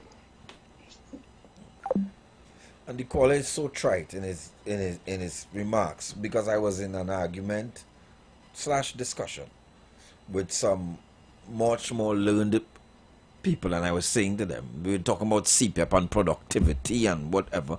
I said, what about CPEP in how it's organized, how it's structured, and how they're managed tells you anything about productivity? You know, productive workers are hired. You know, they're managed and they're chosen. What about that whole process tells you that we want them to be productive? Who tells you that? Oh, that was the intent. Yeah, who tells you that? You've been on interviews before? You've been to job places before? You can't tell the difference between, come now, come sign this here. Now don't let us sign that now. Just you'll get a paper tomorrow. Just start to work. When you're starting, start now. What doing? Just follow he. Just push them two things, they sweep up that and you go your way. And what about that says productivity has a particular hue, you know, and color. And getting back to what we were discussing about workers, public officers being managed in a particular way. This is public officers, and I'm glad we're having an insight thanks to social media and the reports, you know, all things considered. We're getting an insight into the world of decision makers at a very high level, and learning that the discussion is at a very low level. And if it were recruits or neophytes or OJTs having this discussion, you and I would have had to say, okay, you may not have known, or you didn't know. This is the board we're talking about here. But we will obviously have to get into issues a little later about their duties and their fiduciary responsibilities, if it exists, and to whom they have this responsibility. Because it cannot be. This is, I wonder if I could write $1.4 billion. I don't know if I would get that correct, you know, in writing it. But I'm certain that something about this conversation or the decision to spend. And listen to me, we have not even gotten into the issue of the time this decision was taken, eh? That will carry us down a different road. That's a rabbit hole, you know? And the time some instruction was purported to be received. You know, we haven't even gone there yet. We're just dealing with the use of social media to give legitimate instruction, especially of this magnitude, via social media means. It's not like, okay, park the car in the next, you text that, okay? You text, okay, we could start the meeting at 5 o'clock or 3 o'clock, you know, we're having a meeting, or any refreshments, okay, you text all of those things. This is the decision to renew contracts for over 300 contractors and affecting how many thousands of workers. It seems quite, for me, strange that this will be considered even something to do. You know, could we Zoom everything?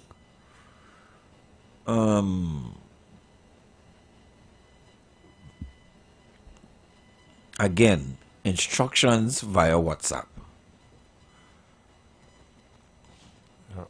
I wouldn't go down today at least. Yes.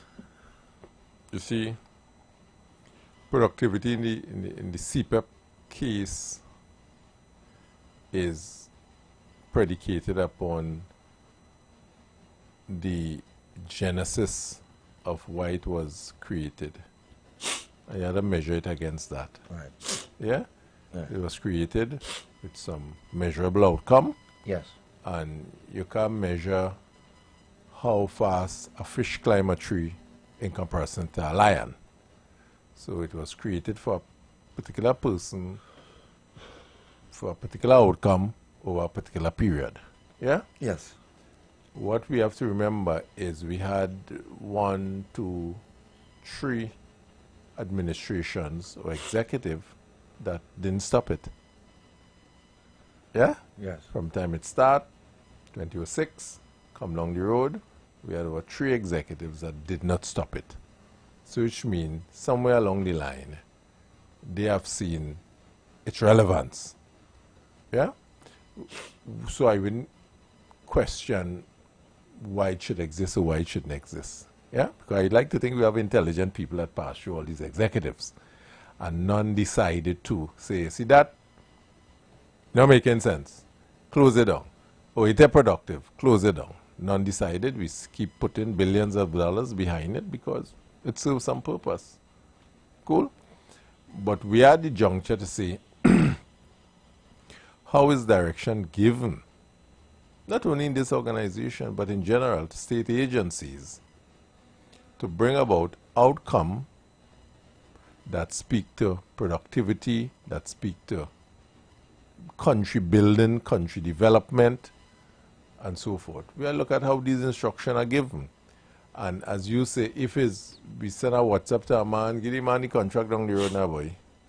Handle him for men, handle these stories and so forth. Or if there is clearly defined guidelines of how agencies, ministries should conduct themselves. Yeah? And there are such guidelines laid out, clearly defined guidelines how ministries and state agencies should conduct themselves. But are there consequences for breach of I'm those going things? down the road, I'm going slow, Okay, I'm let me taking go my down. time. Watch, we're going for drinks just now. Careful. Yeah. Go ahead. The problem is I talk about Public Accounts Committee here. I want to close off this second segment by saying, at no point in time before any Public Accounts Committee, you see a minister sitting down with any agency or any ministry answering question on the performance of such agency or ministries. And it says something. If he's in charge, as you all believe, and that, why is he saying on the asking question, why wasn't the road paved? Why will they spend so much money on uniform? Why it has so much crime? He's never there. So therefore it says, to a large extent, the deliverables and the outcome of these agencies rest squarely on the persons that are so hired to do. Be the permanent secretary, be the board, be the CEOs and so, be the presidents and so forth that we put in place. At the end of the day, people, the burden of delivering lies squarely on your chest. And you all have to take all the responsibility serious. We're going for some drinks, we throw dry, we'll be back in 2 shakes. You've got bills to pay, and so do we. Let's go pay some bills on the street 919 FM.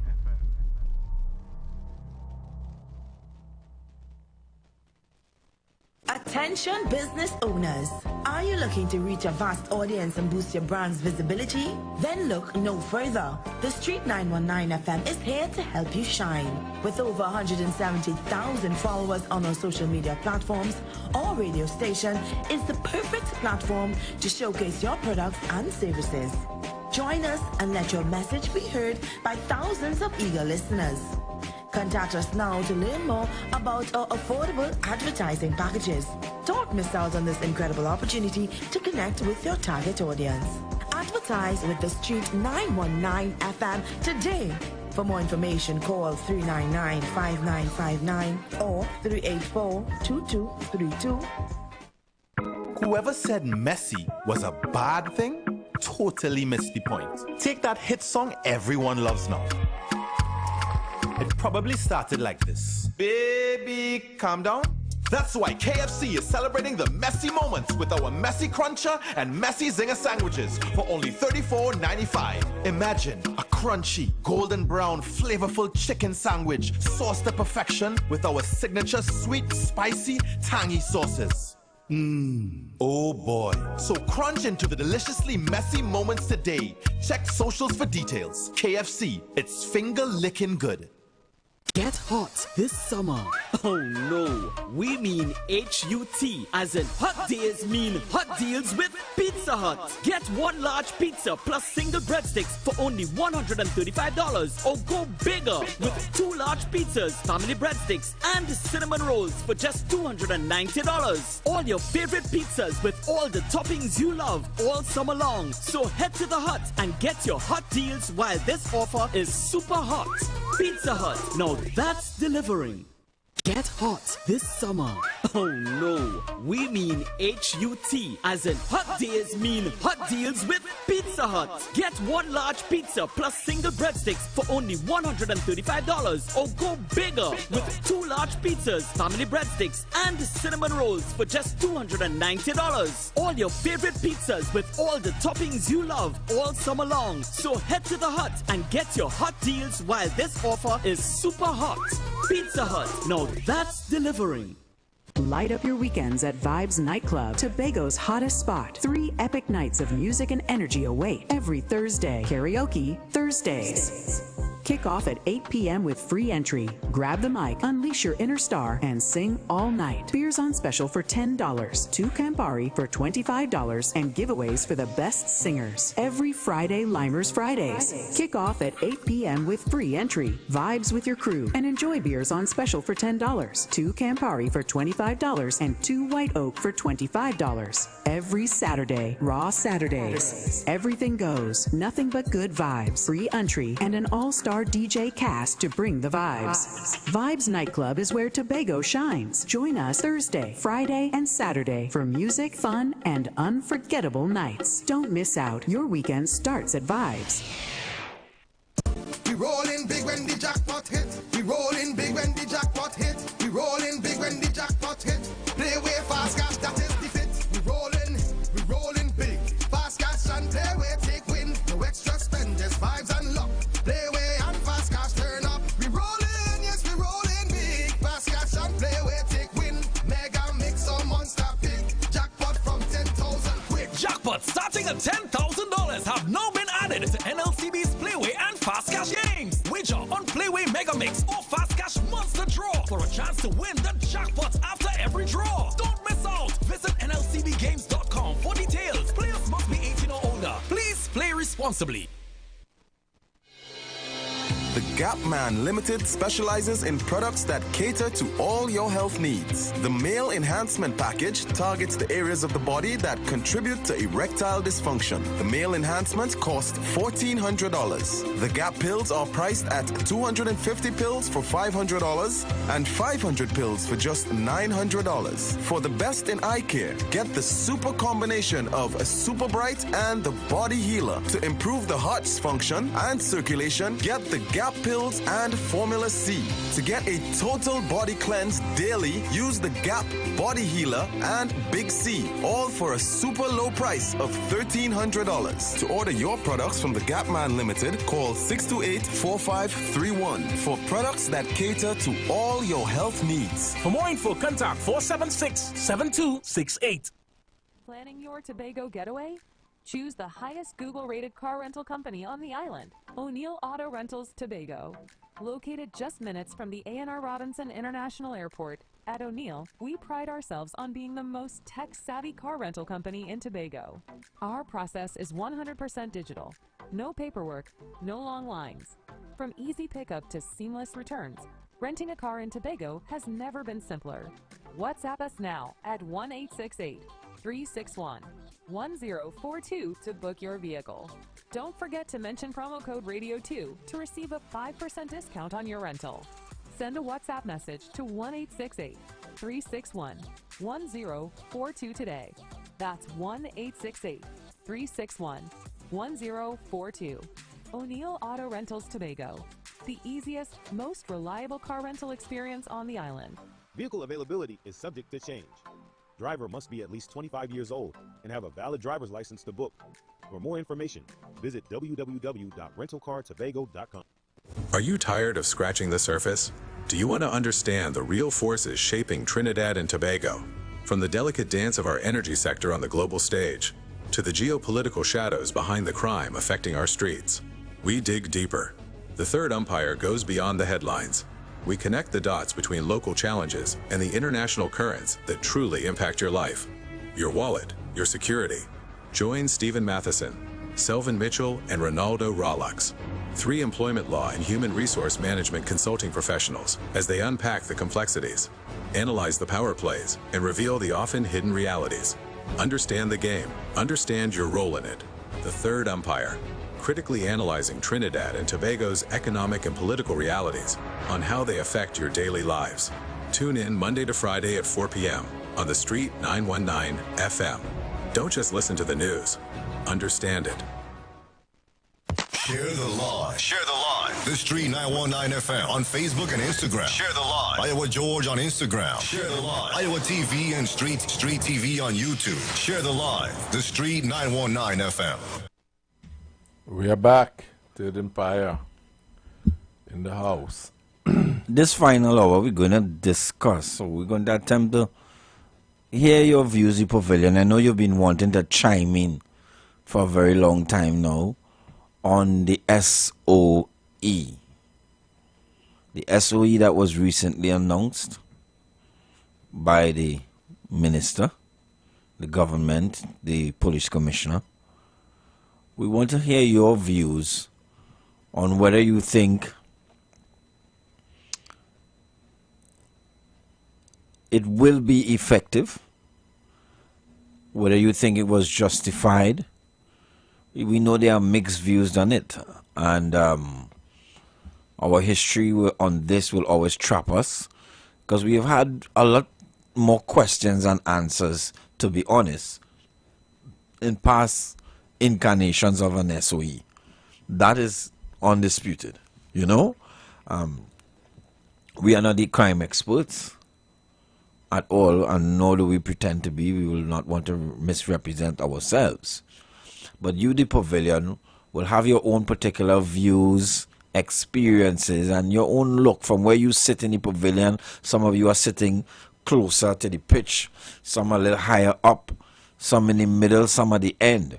You will have your views on what this SOE, how it is panning out so far, what has been your experience with it.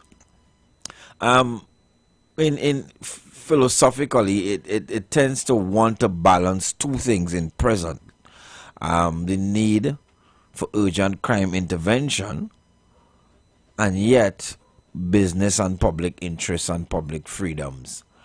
I am not too sure that that balance is always achievable, depending on the state of crime and criminality, and depending on what we are trying to address. But if you do one, people on the other side will cry out vice versa. But we will not talk plenty in this hour as umpires. We would want you to guide us. So call us on 3420081, 4665391.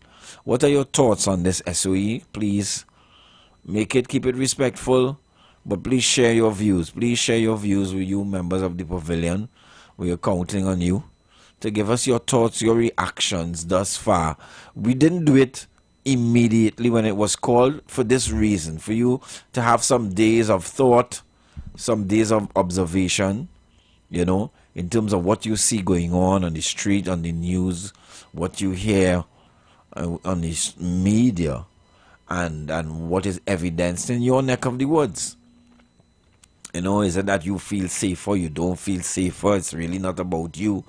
You tell us. Call us on 3420081, 4665391 on your views concerning the SOE.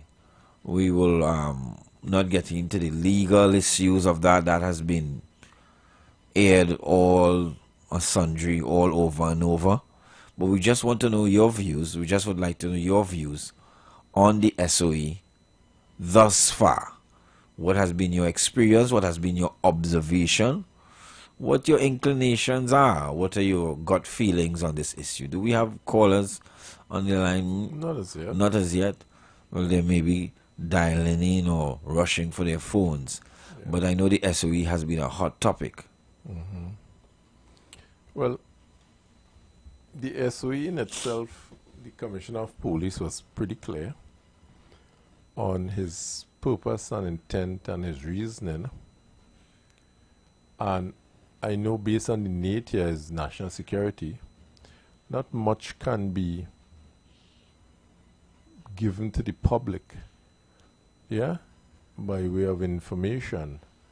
And, you know, sometime in life there's a level of trust that have to be given and believe that the persons in office would be doing that which is in our best interest. And all the time, you know, every office, we had the hope that the persons, be it in CPEP, be it in WASA, be it in Petrotrin, that the persons we so placed there are doing what is in the best interest of all.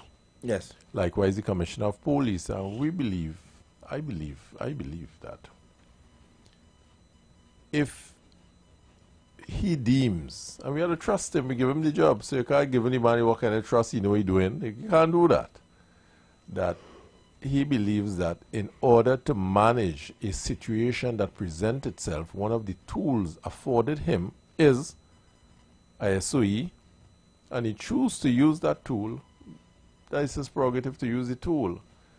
We may want to know at the end of the day if success, because we had many SOEs before, but I can't remember if anyone came and gave the success rating of the SOE. Were we successful? Did we achieve what we set out to achieve with the SOE? If not, where did we fall short? What we need to put in place so this will not have to repeat itself, and so forth.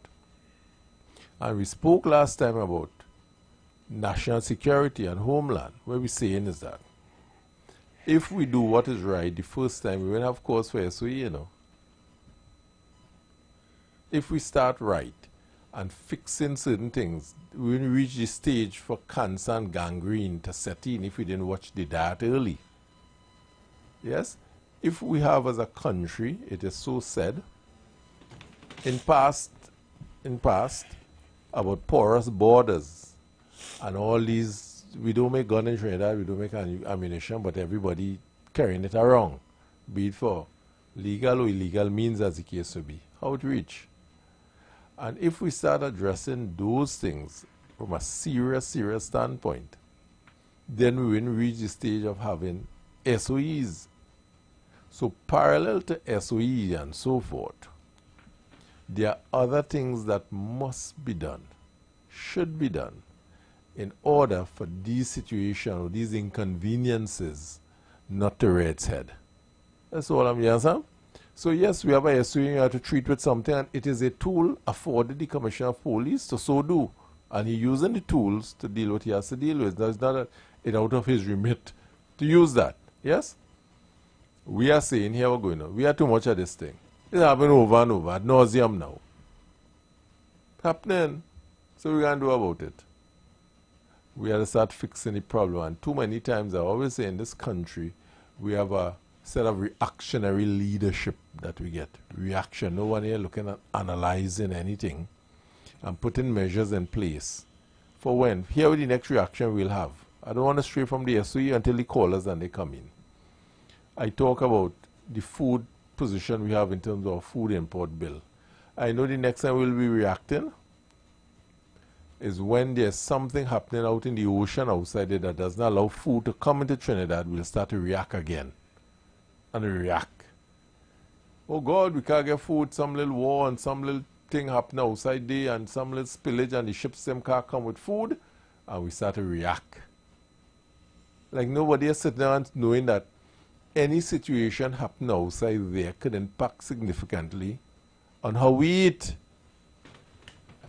Caller, welcome.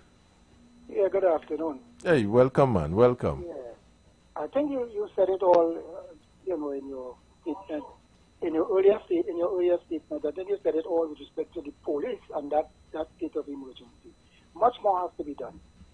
And yes, the state of emergency can be used as a tool, but you need other interventions to deal with the crime. For example, you need to have policemen on the street. You have to put them in the communities and all that. It must be, when you talk about a whole of government approach, you're talking about community development and that kind of going into the communities, right? And putting programs and putting sport, all these different things are required. So I'm saying it's not just the state of emergency by itself. It is not a panacea in terms of dealing with crime, right? And I think that I listened to the police commissioner when on the morning of last Friday morning, and I think he gave the best I've heard for a long time from a police commissioner. I had my question mark about him, but I think that when I listened to him, he seemed to be a person who knows what he's doing. And what is more important to me is that it's the first time I realized that there was some clarity in terms of how the state of emergency come about, how in fact the president came to as it were, issue that proclamation, in the sense that the police did its work, it comes with intelligence and whatnot, goes to the prime minister and the cabinet, the government, and the government then goes to the president. That to me in the past was not clear. You see politicians stand up before the public and say state of emergency, when in fact it's the police is requesting that. They are saying that they want to deal with a particular situation, and he's saying that the best way to deal with it, we need a state of emergency that would allow us, among other things, to go into people's premises and things without a warrant and all that, right? So the question as to whether no curfew, they say, no, well, what we want to do, we want to deal with the prison, we want to deal with certain people out there, and we don't see it as necessary for us to have a curfew.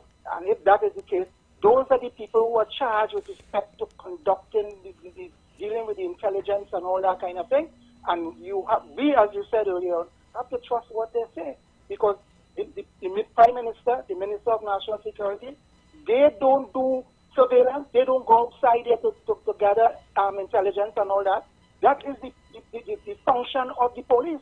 And if the police didn't fail to bring that to the attention of the Prime Minister, and anything goes wrong, he has to resign forthwith.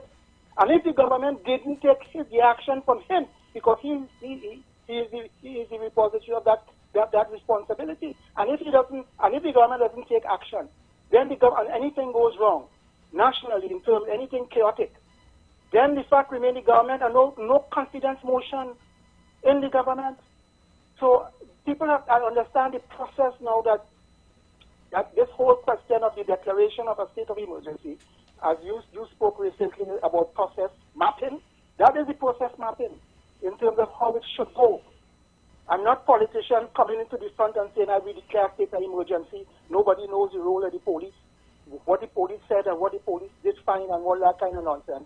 The thing about it is I think that should be a template or precedent for people to understand or follow in terms of how state of emergency is declared. And the fact remains, I don't want to take too long a time, the fact remains is that you have the state of emergency as a tool. We saw it used in other countries. In America it's been used, in Jamaica. Sometimes they state declare state of emergency in St. Catherine. All this in order to deal with crimes that you upsurge in those areas. So I'm saying it's not something that is novel. It's not something that is not used internationally. But I'm saying, as you said, we need to have additional measures or tools to deal with crime. Thank you. And the caller, he's gone already. He mentioned something that it stood out to me, because he talked about having information and not acting.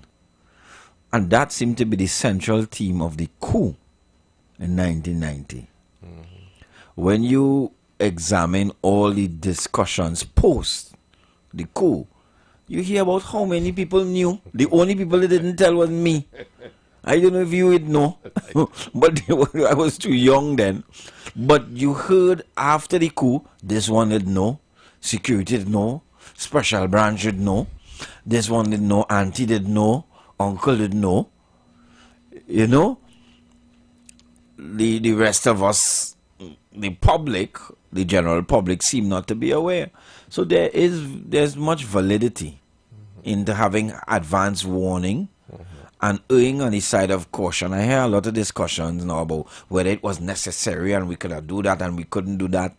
I mean, that will always be public discussion, but it is appointed to the security, and the batting side has to live by their own sword, because you know they opposed several other times for different reasons. Let me explain that. Did the caller who did just call have it right? Yes. And people have to understand in the pavilion how the political shenanigans go down. When it comes to crime and criminality, the person responsible for managing that to a large extent in our society is the Commissioner of Police. So when ministers jump out and say because of crime we have in a state of emergency, the outer place, as far as I'm concerned, it is the Commissioner of Police to determine what tools he need to effectively manage a situation. It's he who says that. No minister don't want to So rest. it is not the head of the security council. Everybody jump out and jump out. Okay. Oh Lord. Okay. The young people say stay in your lane. Okay. It is the Commissioner of Police who say I need this additional tool to effectively deal with a threat. Right.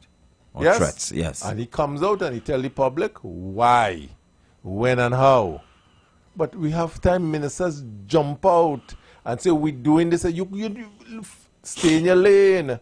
And the public have to be aware of who have these authority to so do. The minister, we have a state of emergency and the Commissioner of Police said we're going to drink some wine and me and we talking about.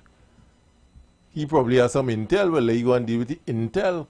I go and sip some wine because I have no intel that he has. And this time I'm seeing it process map, as they call it, properly. Yes. The Commissioner of Police requested based on X, Y, and Z. Yes. He informed the ministry who would deal with the policy in terms of what? Documentation to go where? To the AG and the Prime Minister, who would then do what? Go to the President. Process map. So that is full marks. Full marks. Okay. The Commissioner is right. He knows his job. Yeah. He has demonstrated that thus far. Yes. The rest of it we could discuss later. Yeah. How effective it was. Well, again. And etc. etc. Those are after. After. Yes. Right? But the right process, the process is must be followed. Exactly so. Yes. Okay, come like health. When they say there's a health crisis, the chief medical officer that will determine based on the exigencies, the strain of virus and so forth, what direction the ministry, yes, the cabinet, and the president. Is the chief medical officer starting ministers like to jump out? They say, and we listen, is the chief medical officer who said based on this we should do this. Let him come and talk to the public. But something annoys me. We jump out. Let me tell you what annoys me. Let me make my complaint here. In Trinidad, we seem to have a problem for every solution. Yeah. If you try something, they say that'll work. Hang people, hanging don't stop crime. State of emergency, that'll stop crime. Curfew, that'll stop. What are we to do? Well, no, that don't bother me, because I remember the man, the boy, and the donkey. You ever hear about that parable? No, tell me, I'm too young. Tell me. I know you. The man, the boy, and the donkey is just going from village to village. So first, the man was on the donkey, and the boy was walking along the donkey, and the man is riding the donkey, and they reach the first village. And the people say, "What kind of wicked man you are? How you could have this little boy walking and you big strong man on the donkey? So the man decide, look, I will take the boy and put him on the donkey with me. Reach the next village. All you so wicked and bad and cruel to the donkey too. All you on top of this donkey. All you kill this donkey. All you wicked. Both of them jump off the donkey and they start walking alongside. Reach the next village. Oh, Jesus Christ, man, how you wicked. So you had this little boy walking and a big donkey there, the little boy and the donkey, and the man put the boy on the donkey. And everywhere you go, and you reach a stage where toward the boy and the man toting the donkey, yeah? Because every village, everybody have something Animal to cruelty. say. How you had the donkey walking? How you had the donkey nah, walking? no, I don't believe that. I don't believe that. It's time we'll tote the donkey. Well, you get the donkey, and so you have to know, this is what I'm saying. Yes, yes. In every village, there will be something said by someone about what you're doing. But again, I go back to, if what you did is properly processed map, you can determine why you reach, how you end up where you end up, you know. The Commissioner of Police, in this regard, we could say how we end up into a state of emergency. Right? It starts with this, I've seen a threat, I need these tools to do it, I do that at the AGs, write up his thing, and we go through the process.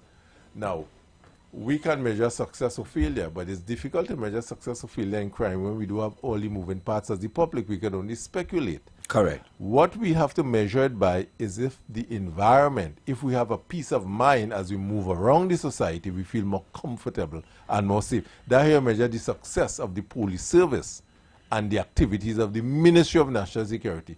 Do you feel more safe as you walk around? Do you feel comfortable sending your daughter to a party at midnight in the savannah and you feel, nah, no problem, she coming back home safe, I can go and sleep and so forth?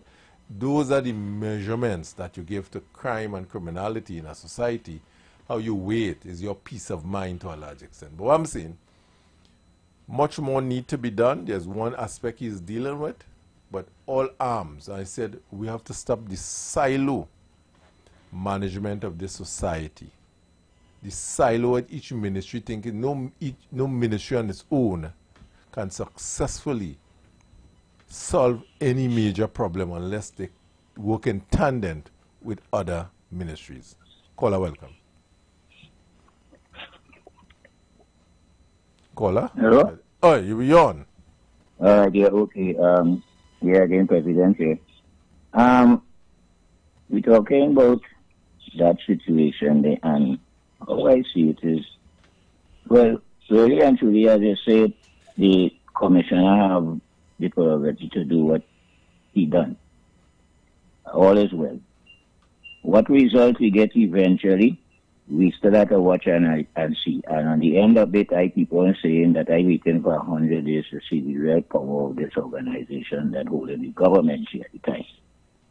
But basically, with the SOE, I give it its privilege to do what it has to do. Let me see. Yes. Only that I have a little problem that I remember the last government started SOE.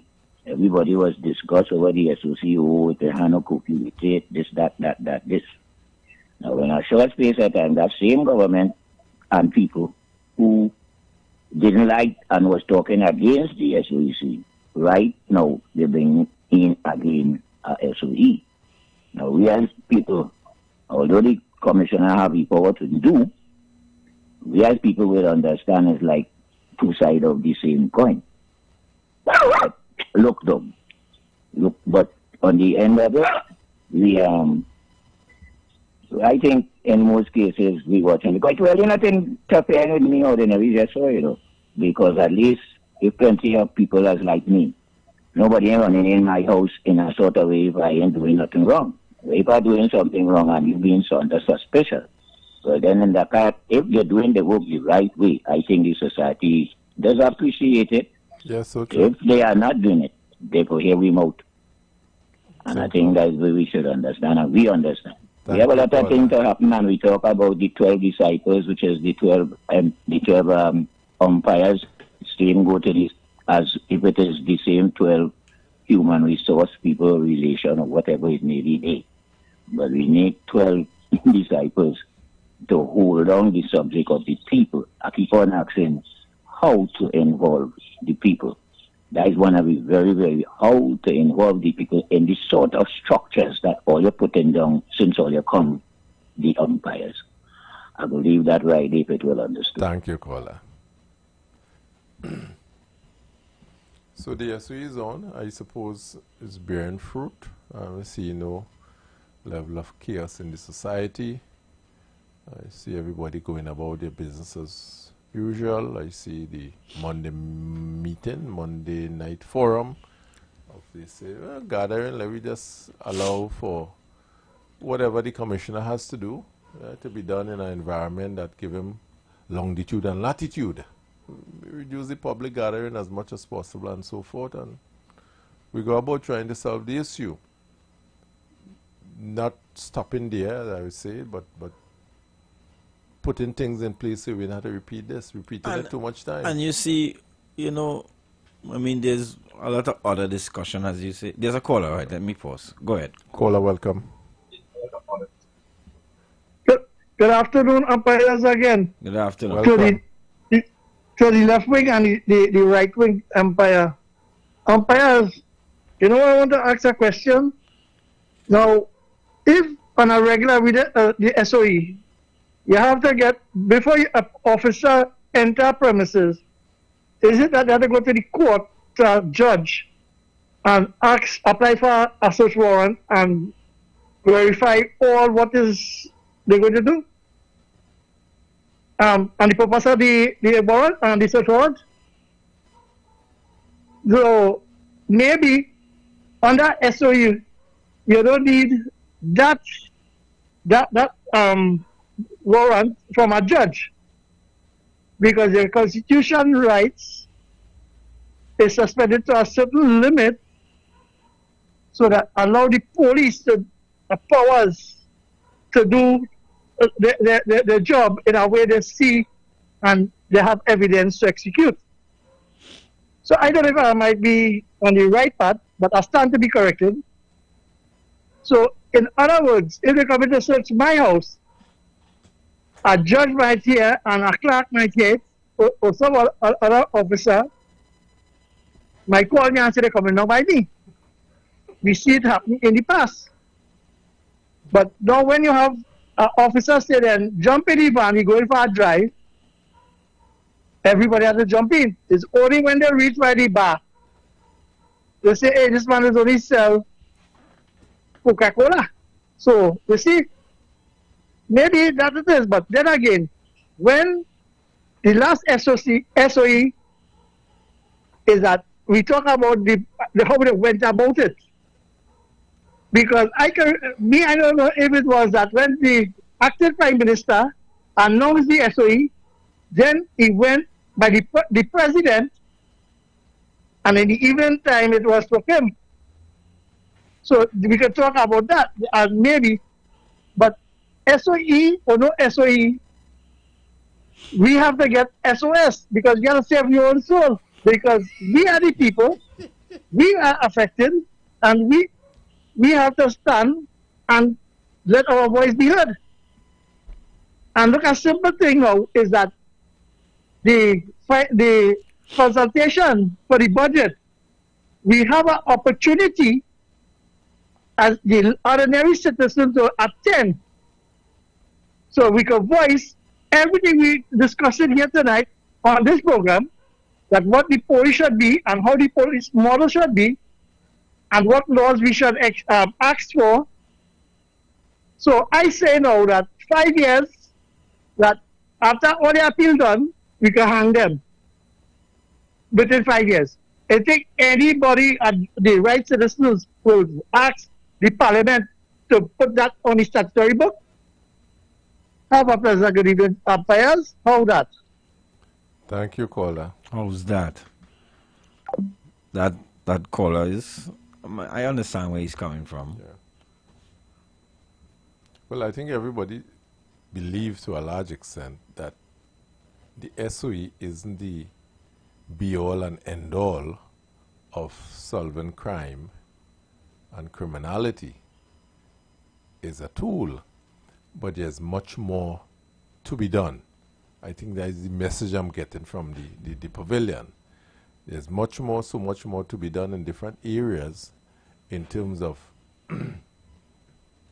managing situations as SOE in the future. Yes, technician come to learn something here, so you could come in and learn. You come and learn, man. Yeah. Yeah. So we have to look at border patrol. We have to look at border security if things come in the country. Hey, stop this border talk. I find all you're blaming we neighbors for plenty, yeah? I blame nobody, you know, the border. So, the border thing could the come from all majority of these things pass through our legal ports of entries, not down in the bush and through the swamp. Okay? When we're dealing with the scanners and the containers, ever so often you always hear a container pop up with guns and no name. Addressed to who? No one.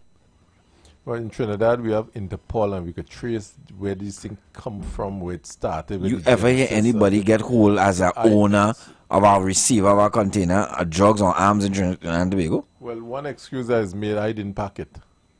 So you hold them for. You see me pack it, you see me put anything in there. But you didn't see no Venezuelan pack nothing either. Anybody could, I never say how Venezuela reach in the store. Okay. I don't know. Anyhow, you say borders and All I'm truth. saying, You didn't we say, have about, yeah. I forget the number of borders we have in Trinidad. That There's is a true. large amount, you know, and very porous. All are not properly manned, easy to enter. We this want the rock. oil to come through with borders. That's what we Yeah.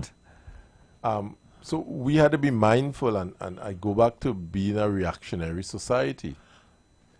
See, the SOE comes from us reacting to things that we let fall by the wayside. And you see, this is the issue that some of us, not me in particular, but some people, let me put it that way, would have with things like this. For instance, let me give you an example.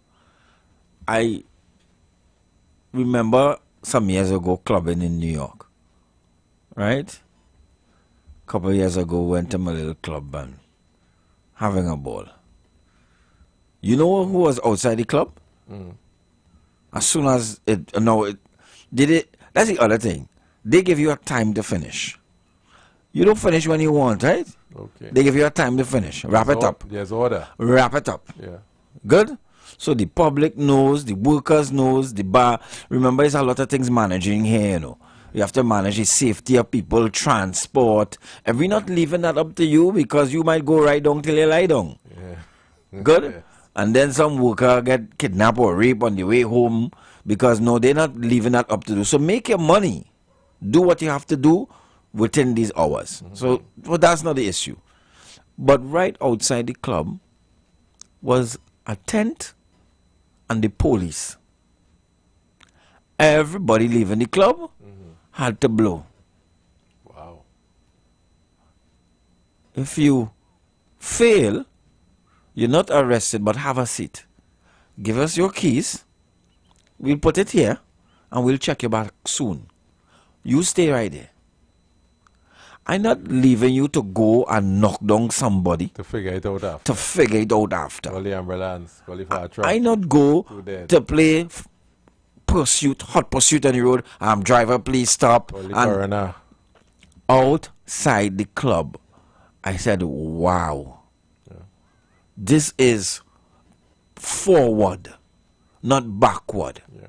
We know the club supposed to close just now. If you get out before, God bless you. Yeah, get Good. away. But once you're here, when we set up, on your way to your vehicle, let's test. Caller. Caller, welcome. Caller, Yeah, good night. welcome. Gentlemen, umpires. All right, I just want to make a quick contribution. Now, a state of emergency, there's the academic description of it, is a tool that is used under the doctrine of state necessity in administrative law. And all that means is that whenever the state is under attack, the state has to preserve itself, and it triggers actions for self-preservation. Right? So that is really what a state of emergency is. But of course, that the process like how the council, National Security Council will meet and right, and then the Prime Minister will make an intervention and send it to the president, right? Of course, the original observation or whatever it is, the police first will have to do the intelligence work, and then the process begins. So that's all I want to say. So, right, because the first, as far as I remember, the first SOE was in April of 1970, when the army, the soldiers tried to take over. Yes. Right, and then it came down right through the different stages, but up to 1990, and then this COVID and different types of state of emergency. But the most important part is that the state has to preserve itself, and it triggers that tool in administrative law they call a state of emergency. Caller, as you're on the line, stay on the line for us, caller. How, in reflection, right, you talk about in 1990, and we have heard about the commissions of inquiry into the coup. With so much information coming out now about what we knew, what do you think about our lack of reaction or proactive decisions during that period? Well, at that time, I do not think the security forces were working in tandem. There was some laissez-faire activity in those previous days. But I watching the commissioner now, present commissioner, I found him to be very efficient in this state of emergency. Emergency. Yeah. Yes. Thanks, caller. Yeah. Thanks, caller. So we have a benchmark now. Yes. Yes. Yeah. Good. Right. Okay, good. Yeah. The Trinidad and Tobago Chamber of Industry and Commerce has expressed support for the government's decision to implement a state of emergency to combat threats to national security. Yeah. However, the Chamber noted that the SOE was a short-term step and required comprehensive and sustainable strategies to curb criminal activities. Right, That's right, fair. good. Responding today in a press release, the Chamber stated that it strongly condemns the coordinated criminal activity recently revealed that originated with correctional facilities and was aimed at undermining national security institutions and endangering senior officials. These threats, it added, presented an intolerable assault on our democracy, public safety, and economic stability. Given the grave threat identified, the TNT Chamber supports the government's decision to implement the state of emergency as an urgent and necessary measure to protect citizens and preserve national order, it continued. The Chamber commended the expediency of the Trinidad and Tobago Police Service, TTPS, and all security agencies to neutralize the threat. While the SOE is an essential short-term step, it must be supported by comprehensive and sustainable strategies to eliminate the root causes of criminal activities. We urge the authorities to continue to strengthen security protocols within correctional facilities and enforce the ability to prevent internal collusion and implement long-term crime reduction initiative, but on intelligence technology and effective interagency collaboration, it stated.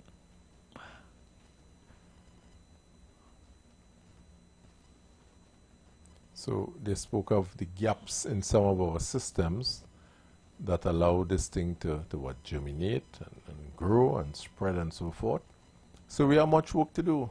So this is just one step really and truly, but there's so many other parallel and what I call horizontal initiatives to put in place really and truly for this not to repeat itself. It can't be repeating itself every 6-7 months as the case would be. Right. And no change taking place. Well, that is actually the issue here with the Trinidad and Tobago Coalition of Service Industries, TTCSI, expressed concern over the SOE, the second for the year.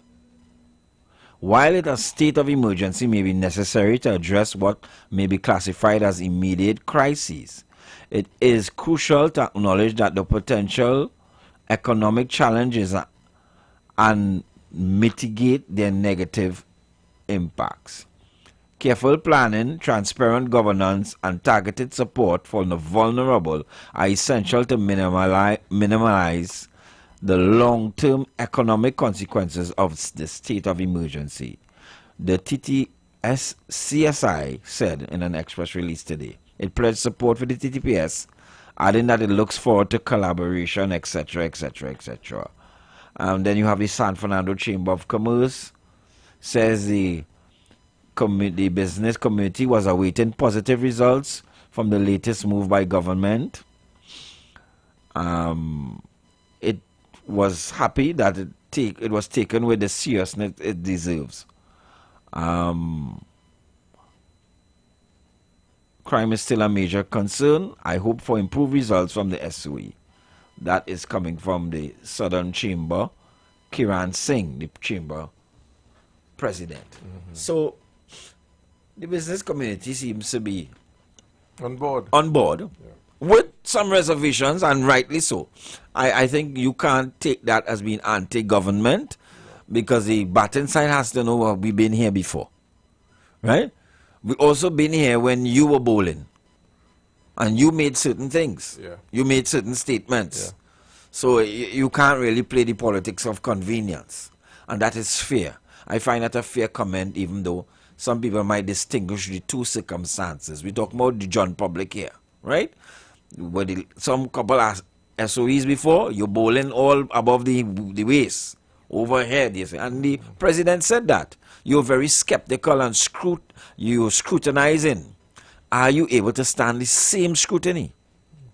Are you able to take the same gimmick, the same jabs to the ribs, the same bouncers? Are you able to take fast-paced bowling?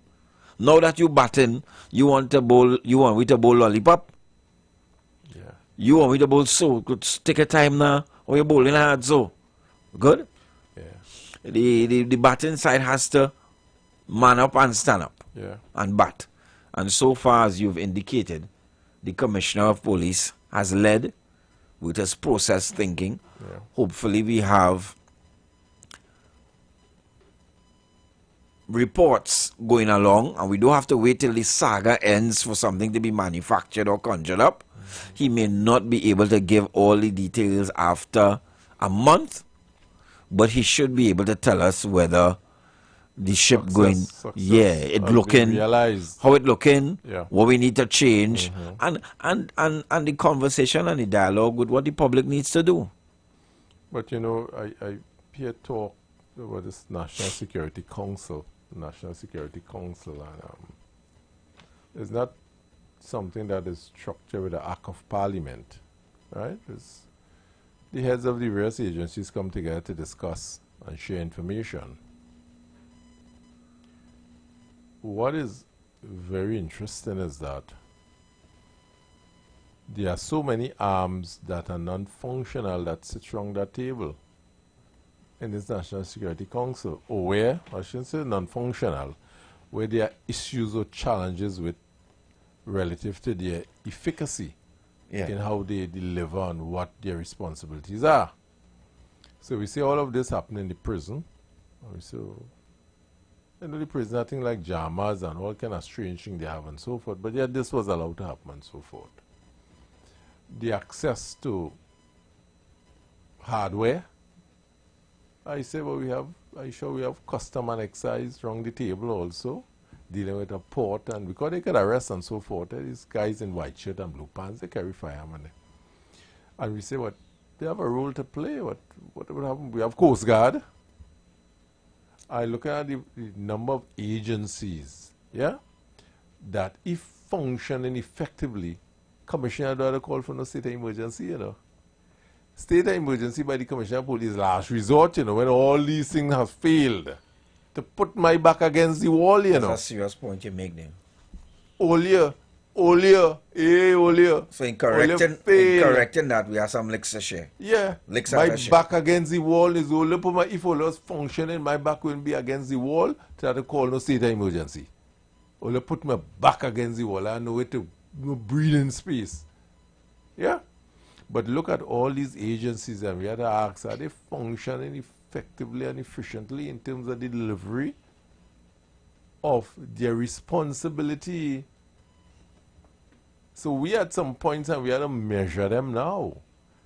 You see, we studied the commissioner of police, but we had to ask why he's in the position he's in. Cause I get the headache. Just give me a Panadol, doc. Tell me what causing the headache. So we're not come back for Panadol. Because there's a commissioner of prisons. There's a commissioner of prison, the head of Coast Guard, immigration, customs. There's chief of defense staff. Chief of defense staff and that pretty thing, and they wear all kind of ribbons and so forth on their appellate and so forth. So all these agencies, if function effectively, our boy Guevara, my apologies if I pronounce the name wrong, Commish, would not be in this position to do this. But all these things failed. So all the walls that were put up, all the barriers that were put up fell down. He is the last stand now, the last stand. He's Geronimo on the hill. Had to push back. So we had to ask ourselves now, and the policy makers now, that 41 in the parliament, had to ask ourselves, why? So the question is why you have to have the SOE, you know. Then the question we had asked why these agencies fail to cause him to ask for that. See, we had to change the question now. Why you had to ask for that? Oh, because these fail. Why these fail? To cause him, because if these fail again, he had to ask for the next one again, you know. Understand this whole game? Yeah, I've been following a very strange story concerning the prison. Yeah? And you know that come like Gilligan's Island. We really don't know what has been going on. We keep hearing complaints from the prison officers about a certain nature and certain problems. We keep hearing about technology. Then you hear it working, it had no battery. And all kind of... We need to examine what's going on Gilligan's Island soon. Yes. We need to sit down and discuss that. Because... Are the boats working? We have Coast Guard. Well, the seas are the fun thing too, you know. Is the boats working? How much boats we have? I don't know. What boats we need? How much boat engine? We have plenty fishermen now. Maybe we need to call out the fishermen. To secure the borders. Because the fishermen boats don't shut down. It come like... Fishermen boats don't shut down. We keep hearing the cost of certain things and the cost to provide certain things. It is true that they don't get everything they are requisition for. I don't know. But then the things they requisition for and get either don't work, disappear, it didn't maintain, it went rusty, they can't find the driver, who went home with the key. Now, we had to give a... Generally, what people have to understand, when we believe we work in our selfish interests, yes? Selfish interests, we have to understand is that the people who get hurt by these selfishness is your brother, your uncle, your mother, your sister, your cousin who are affected by these things, you know. And people go about being dishonest in doing their job, not realizing how it impact on not only the people closest to them, but the wider society. Who in charge of these assets?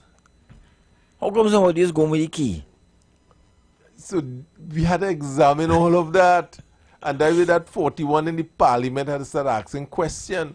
Why was it necessary? And we can't go in the 41, I can't go no blaming game because all fell short of the glory of effective governance with our security apparatus. Spend some time in church, boy.